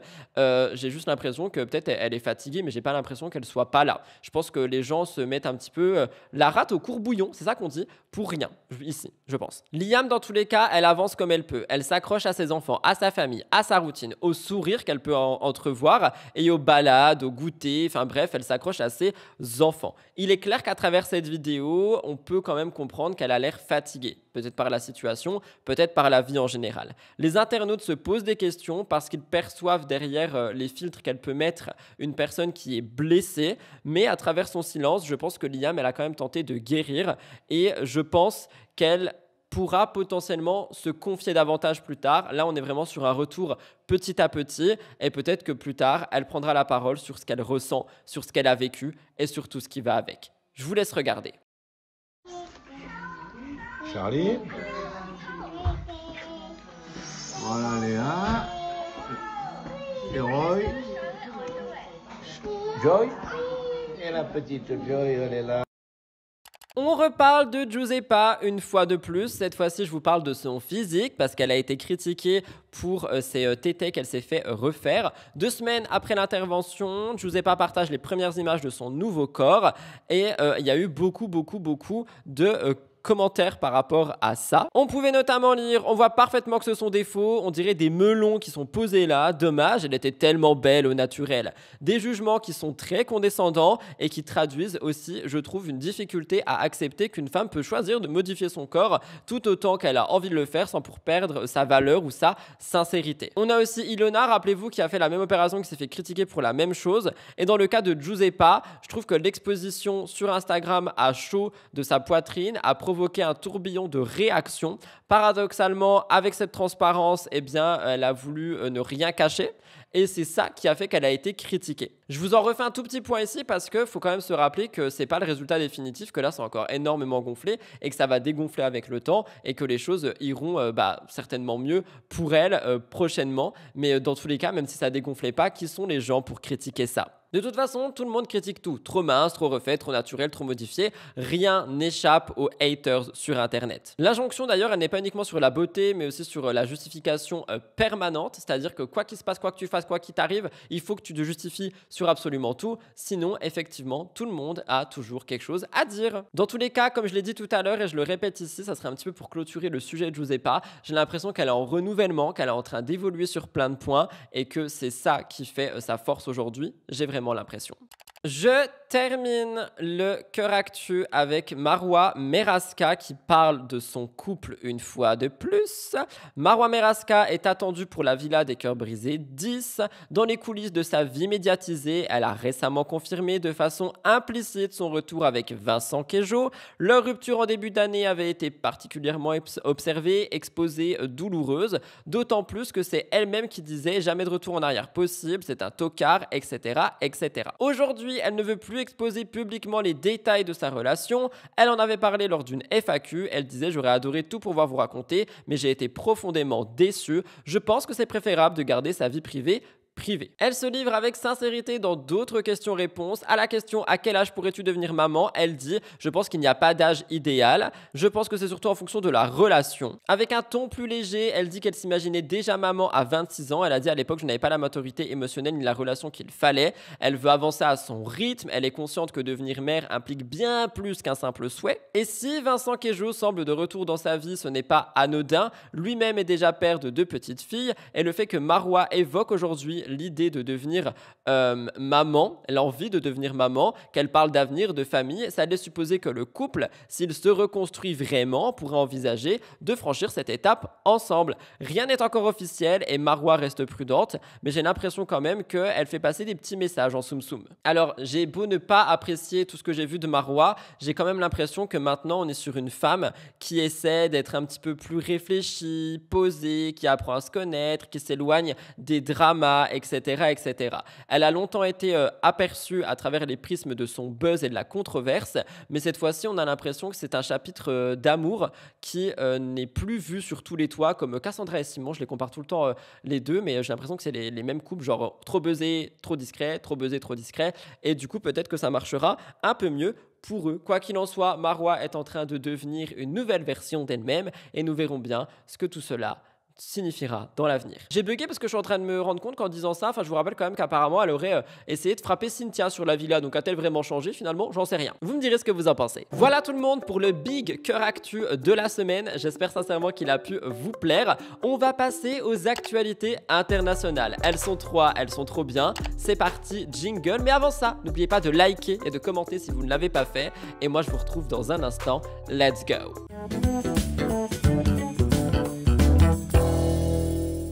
Je commence l'international par vous parler de Chris Brown, qui est déjà tristement célèbre pour ses démêlés judiciaires, qui se retrouvait au cœur d'une affaire de violence. Selon plusieurs médias britanniques, il a été interpellé dans la nuit du jeudi 15 mai 2025 dans un hôtel de Manchester au Royaume-Uni. La police, en restant vague sur l'identité du suspect, a confirmé l'arrestation d'un homme correspondant à son âge pour des faits qualifiés de coups et blessures graves. L'information a été relayée partout. Les faits remonteraient au 19 février 2023 lors de la tournée britannique téléphonique du chanteur. Ce soir-là, Chris Brown aurait été impliqué dans une altercation violente dans une boîte de nuit. Le producteur musical Abbey Diao aurait porté plainte, affirmant que le chanteur l'aurait agressé en lui lançant une bouteille en plein visage et en le rouant de coups alors qu'il se trouvait au sol. À l'époque, l'affaire avait été évoquée, mais il n'y avait pas eu d'arrestation immédiate. Si les faits sont avérés, il viendrait alourdir un passif judiciaire déjà bien chargé pour Chris Brown. Rappelez-vous, il a été lié à des condamnations pour violence conjugale envers Rihanna en 2009. Depuis, d'autres accusations ont émergé, notamment des plaintes pour V ou pour agression. Et on a aussi une jeune femme qui l'accusait d'avoir abusé d'elle dans une villa lors d'une soirée privée. Aujourd'hui, il voulait redonner un nouveau souffle à sa carrière, mais cette nouvelle affaire vient chambouler tout ça. Même si ça date de 2023, l'arrestation aurait donc eu quand même lieu. Chris Brown est une nouvelle fois confronté à une image ternie et à un avenir judiciaire incertain. Vous me direz ce que vous en pensez. Deuxième chose, et ça j'ai trouvé ça mais tellement abusé, Billie Eilish, malgré son absence remarquée lors du Met Gala 2025, s'est retrouvée sous les feux des projecteurs, ou plutôt dans l'œil du cyclone numérique. Elle a été en tournée en Europe et elle est la cible d'une série de fausses images générées par IA, la représentant au Met Gala. Toutes les images sont fictives et tout le monde l'insulte en disant ils lui font du body shaming en fait, en disant que les tenues lui vont pas, qu'elle est moche, qu'elle est laide, qu'elle est en surpoids, etc., etc., etc. Et Billie Eilish, elle a répondu dans une story postée le 14 mai, qui a été supprimée mais je l'ai retrouvée. Elle a dit « Voir les gens parler comme de la merde de ce que j'ai porté au Met Gala alors que je n'y étais même pas, c'est de l'IA. J'avais un concert en Europe ce soir-là, laissez-moi vivre, je n'étais même pas là. » Seeing people talk about what I wore to this year's Met Gala being trash. I wasn't there. That's AI. I had a show in Europe that night. Let me be. I wasn't even there. Katy Perry aussi a connu le même sort, elle était absente mais elle a vu circuler en ligne des fichiers générés par IA d'elle et en vrai je trouve que c'est quelque chose qui fait extrêmement flipper, c'est-à-dire que les gens n'étaient même pas présents à l'événement en question mais ils ont été présents malgré eux via des clichés générés par intelligence artificielle. C'est vraiment flippant. Les looks imaginés n'étaient pas éloignés du style de Billie, donc ça n'a fait qu'entretenir la confusion, mais lors des précédentes apparitions au Met Gala, elle avait surpris par des choix vestimentaires audacieux, et le thème de cette année, c'était Tailored for You. Ça mettait à l'honneur l'art de la couture sur mesure et l'héritage stylistique noir à travers l'exposition, et comme vous le voyez, comme vous l'avez vu sur les images que j'ai mis, les tenues de Billie générées par IA ressemblaient comme deux gouttes d'eau hostile. On voit donc que l'IA peut vraiment créer des images littéralement copie conformes à la réalité et je trouve personnellement que ça fait flipper. Vous me direz ce que vous en pensez. Courage à Billie Eilish, est-ce qu'elle s'est vraiment pris une vague de haine pour une situation où elle n'était même pas là? C'est chaud quand même. Et évidemment, mon petit point hebdomadaire sur le procès de Kim Kardashian. Alors, on a eu pas mal de choses qui sont ressorties. Je vous fais pas tout ce qui s'est repassé, ça va être très court parce qu'à chaque fois je répète ce qui s'est passé. La figure centrale de cette affaire, un homme de 69 ans soupçonné d'avoir orchestré le coup de main, risque aujourd'hui jusqu'à 10 ans de prison. Il a reconnu avoir participé à l'opération dès son arrestation en 2017, mais il conteste que c'est le cerveau de l'affaire. L'avocat général a pointé sa capacité d'organisation, sa connaissance du terrain et son réseau. On a aussi une autre peine identique qui a été requise contre un autre homme de 68 ans. Il a d'ailleurs publié un livre en 2021 qui s'appelait « J'ai séquestré Kim Kardashian ». On avait vu ça sur TPMP, je crois. L'avocat général a dit « Il arrive un moment où il faut assumer ce qu'on fait ». On a un autre homme qui a été surnommé les yeux bleus, qui est accusé d'avoir été l'un des deux à pénétrer directement dans la suite de Kim, armé au moment des faits. Sa défense a insisté sur son état de santé, parce qu'il est malade et âgé, mais le parquet a estimé qu'il n'avait exprimé aucun remords ni reconnu sa participation, donc il aurait aussi une peine de 10 ans s'il est condamné. L'ensemble des accusés, 12 au total, sont poursuivis pour vol avec armes en bande organisée, séquestration et association de malfaiteurs. Les papis braqueurs sont pour le moment vraiment en train de voir si l'accusation va faire en sorte qu'il soit accusé pour les 10 ans ferme. Les plaidoiries de la défense ont débuté le mercredi après-midi et continuent jeudi. Vendredi matin, ils s'expriment pour la dernière fois devant la cour d'assises de Paris et le verdict sera attendu dans la foulée. Vous le savez, je filme MTT le jeudi, donc soit je vous fais une voix off, soit on attend la semaine prochaine pour le verdict final. Dans tous les cas, c'est un procès qui est ultra médiatisé et qui ne cesse de faire parler. Voilà tout le monde pour le côté international de MTT aujourd'hui. On va passer aux 3 gros dossiers. Ils sont immenses, ils sont intéressants et ils vous attendent. C'est parti, jingle, gros dossier sur MTT.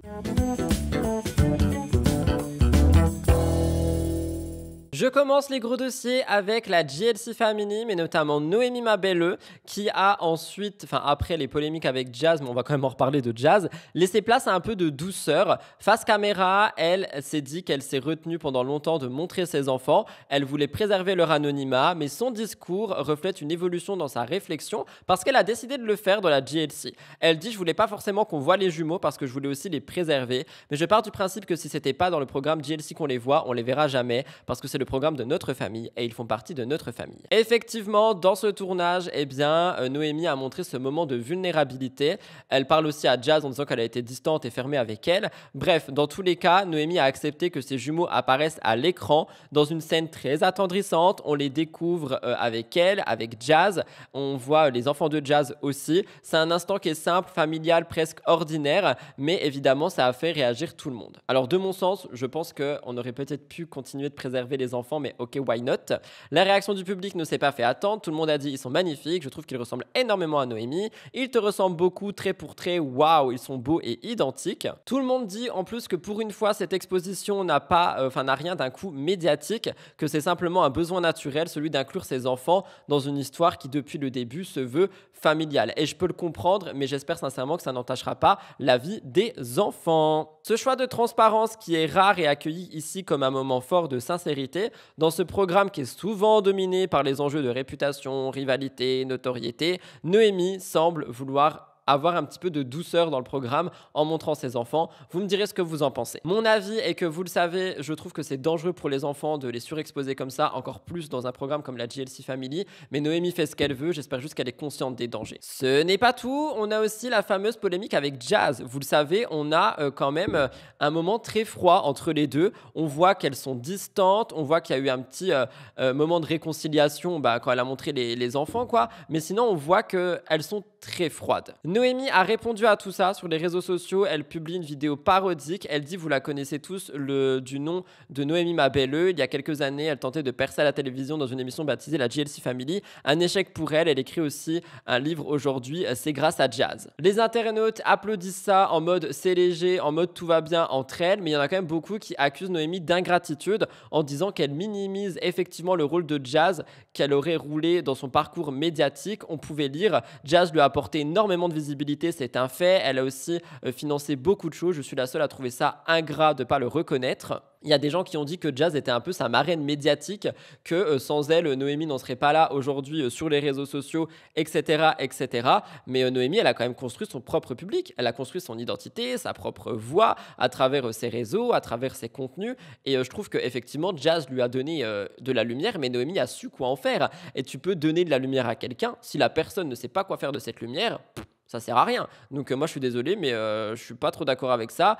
Et j'espère que dans tous les cas, les tensions entre les deux s'apaiseront, parce qu'on dirait vraiment qu'il y a des grandes tensions entre les deux. Mais ce que je veux dire, c'est que Noémie mérite aussi sa place dans la lumière. Vous me direz ce que vous en pensez. C'était un gros dossier court, mais je trouvais ça intéressant de le mettre ici. Je vous parle de Camila. Alors ça va être un peu long, mais on a enfin tout eu par rapport à Camila. Je vous rappelle que pendant plus d'un mois, Camila a vécu dans l'angoisse. Elle a parlé d'une torture psychologique. Elle dit qu'elle remettait toute sa vie en jeu parce que leur petit frère était entre la vie et la mort. Le 12 mai, un mois jour pour jour après le drame, elle annonce qu'il s'est réveillé, qu'il revient doucement à la vie, que c'est quelque chose qui l'a énormément touché. Elle a fait une mise au point. Elle est revenue sur les fausses informations qui ont circulé, notamment celle qui disait que l'agression était liée à d'autres faits divers survenus dans la région. Elle avoue qu'elle a beaucoup de haine par rapport à toutes les fausses accusations qu'il y a eu, mais que le chemin pour son frère reste long et qu'elle veut se concentrer là-dessus. Son témoignage montre que derrière l'exposition médiatique, il y a effectivement parfois des douleurs, des drames humains. Elle dit ce cauchemar a duré 1 mois et 3 jours. Maintenant, on laisse ça derrière nous. Il est réveillé. C'est tout ce qui compte. J'espère que vous allez déjà bien de votre côté. Du mien, je vais évidemment mieux. Voilà, puisque comme je vous l'annonçais, mon frère s'est réveillé. Vous savez, vous avez dû lire, voir, même s'il y a eu beaucoup de fausses infos qui ont circulé, mais vous avez compris l'immense peine dans laquelle on était, l'immense drame qu'on a vécu avec ma famille. Et je vais tâcher de faire une story assez cohérente, mais pas trop triste non plus, puisque je me réjouis du fait que mon frère se soit réveillé. Et même si ça a été extrêmement dur et douloureux pour nous tous, on ne peut pas non plus ne pas prendre en compte que ça va mieux. Et c'est pour ça que je suis là, que vous m'avez face à vous aujourd'hui. Sinon, je pense que j'aurais coupé pendant je ne sais combien de temps. De toute façon, je m'étais vraiment détachée d'absolument tout ce qui ne concernait pas ma famille. Puisque c'est dans ces moments-là, hein, comme vous vous doutez, qu'on remet toute sa vie en jeu et qu'on se rend compte de l'essentiel et de ce qui ne l'est pas. Voilà. Et vous savez, j'étais partagée depuis 1 mois, parce que ça fait exactement 1 mois et 3 jours. J'étais partagée entre un sentiment de peine profonde, la plus grande peine de ma vie, le plus grand drame de ma vie et le plus gros chagrin de ma vie. Même si je pensais en avoir connu auparavant, je me dis qu'en fait tout ce que j'ai pu connaître auparavant, c'était absolument rien à côté de ce par quoi on est passé. Et à la fois la haine. J'ai jamais eu la haine comme je l'ai eu et comme je l'ai encore à l'heure actuelle, puisque malheureusement, heureusement que ma peine a diminué de par le réveil de mon frère, mais ma haine, elle n'arrive pas à diminuer et je ne sais pas si elle arrivera à diminuer un jour. Voilà, il était en pleine hémorragie, dans le coma, donc c'était la fin. Ça ne tenait même pas qu'à un fil, ça tenait à, je sais pas, à quasiment rien. Et le médecin qui l'a opéré lui a sauvé directement la vie le soir même, sinon il ne serait plus parmi nous aujourd'hui. Mais le problème après, c'était un non-coma. Et on sait qu'on peut ne pas se réveiller d'un coma. On peut se réveiller difficilement d'un coma et on peut avoir de très gros handicaps de par le réveil d'un coma, suite au réveil d'un coma.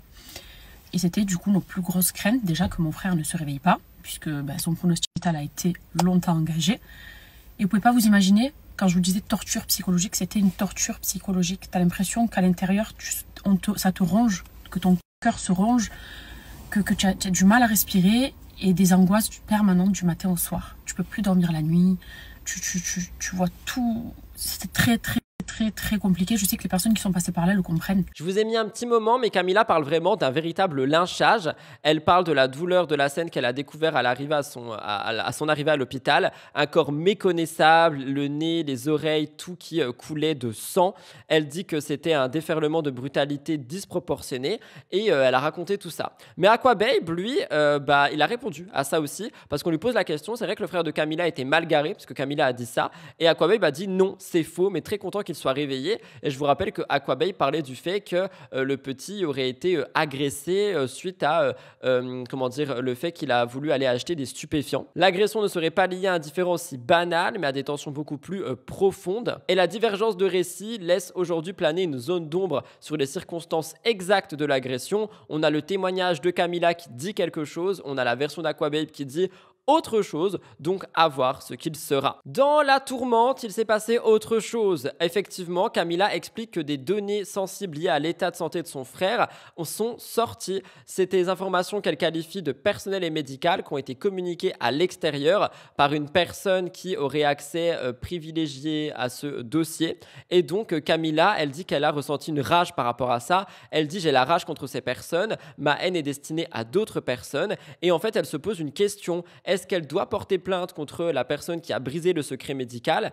Est-ce qu'elle doit tout simplement pardonner cette personne? Elle dit j'attends qu'on s'excuse, j'attends les sacrifices, j'entends les dégâts que ça peut provoquer parce que j'ai un cœur. Et elle dit en même temps je trouve que c'est trop facile parce que c'est pas simplement un manquement isolé, c'est une question de confiance envers tout un système. Lorsqu'un patient ne peut plus être sûr que ses données médicales sont protégées, c'est tout un lien avec les institutions hospitalières qui se fragilisent. Et honnêtement je peux la comprendre, on en avait aussi parlé avec Sarah Frézou à un moment donné où on voyait que le dossier médical de Sarah avait fuité. C'était quelque chose qui était quand même assez scandaleux. Et là, on se rend compte que la même chose s'est reproduite avec le frère de Camilla. Et honnêtement, je trouve que c'est vraiment scandaleux de faire ça. Vous me direz ce que vous en pensez et j'envoie tout mon soutien à Camilla pour tout ça. Donc en gros, elle me demande de ne pas porter plainte, qu'elle s'excuse de ce qu'elle a fait. Et j'aurais aimé savoir votre grand-père, je vous suis à ce message. Je peux pas vous mentir. J'ai eu les nerfs, mais les nerfs en me disant donc ah, tu en fais partie. Là j'en ai une, en fait, des personnes contre qui j'ai eu la rage pendant longtemps. Pas la haine, ma haine elle est destinée à d'autres personnes. J'en ai une devant, voilà, je la lis. Et du coup vous auriez fait quoi? Étant donné que c'est gravissime, c'est le code de la déontologie, c'est le secret professionnel, le secret du travail, le côté humain, de faire son travail avec son cœur, le souci du patient et de sa santé. En fait, on a dérogé à toutes ces règles. Mais là, maintenant qu'on va faire son travail, eh bien, on a peur. Alors, j'entends qu'on s'excuse.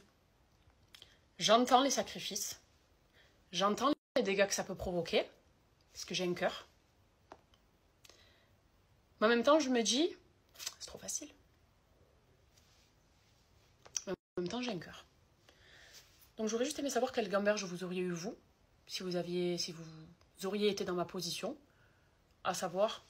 Qu'est-ce qu'il faut faire? Est-ce qu'on doit attendre que justice soit faite? Est-ce qu'on doit écouter son cœur et potentiellement laisser ça passer au détriment de t'as brisé la confiance du secret médical? Je sais pas, mais Camilla se pose la question et vous me donnerez votre réponse.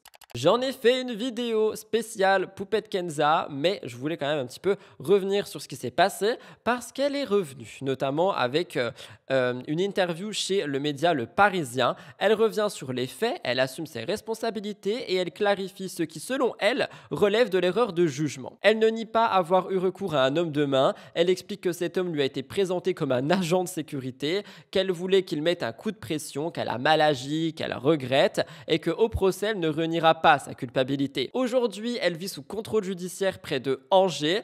Ensemble, ils élèvent leurs enfants et c'est une période qui a été un silence médiatique, mais aujourd'hui, elle parle d'un engrenage inarrêtable où les réseaux sociaux sont devenus une addiction, mais une source de pression. Bref, elle livre un immense témoignage chez Le Parisien en mode « c'est pas ma faute, mais c'est ma faute quand même ». Je pense qu'elle cherche à minimiser un peu les choses tout en se blanchissant de ce qui s'est passé pour le procès qui va arriver. Il y a aussi son livre qui va sortir dans lequel elle ne cherche pas à se défendre, mais dans lequel elle veut raconter une histoire, celle d'une jeune femme qui a été propulsée beaucoup trop vite, une influenceuse qui est devenue mère et puis coupable, etc.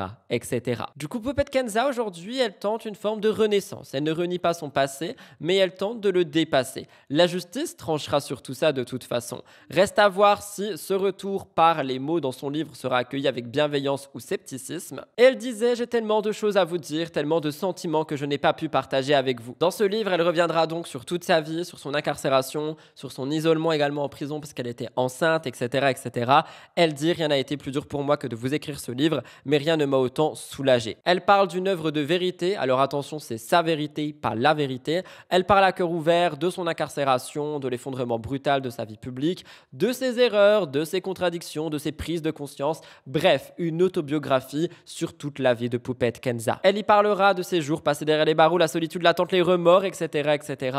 Elle parle de son cheminement intérieur et elle dit que écrire l'a sauvée. Poupette a fait un choix radicalement différent de ce qu'il a construit jusque-là. Elle sort du flux continu et éphémère des réseaux sociaux pour une plateforme ou du moins, un objet qui lui durera dans le temps et qui parlera de sa vie à celles et ceux qui voudront l'entendre. Vous me direz ce que vous en pensez, mais moi je trouve que les confessions de Poupette Kenza, elles sont là uniquement pour essayer, pas de minimiser, mais essayer un petit peu de faire en sorte que au procès ça passe mieux, que les jurés soient un peu plus cléments, etc., etc. Du moins c'est ce que je pense, vous me direz si vous le pensez également. En tout cas voilà, hâte de voir ce que son livre fera et de tout ce qu'on en dira dessus. Voilà tout le monde pour Mix the Tea cette semaine, j'espère sincèrement que l'émission a pu vous plaire. Si tel est le cas, n'oubliez pas de liker, commenter et vous abonner, ça aide grandement à faire développer MTT et la chaîne au complet. En emoji du jour, j'ai bien envie de voir des bubules dans mon espace commentaire, donc n'hésitez pas à mettre des petites bulles. En ce qui me concerne, je vous laisse là, je vous retrouve dès demain pour Spill the Tea,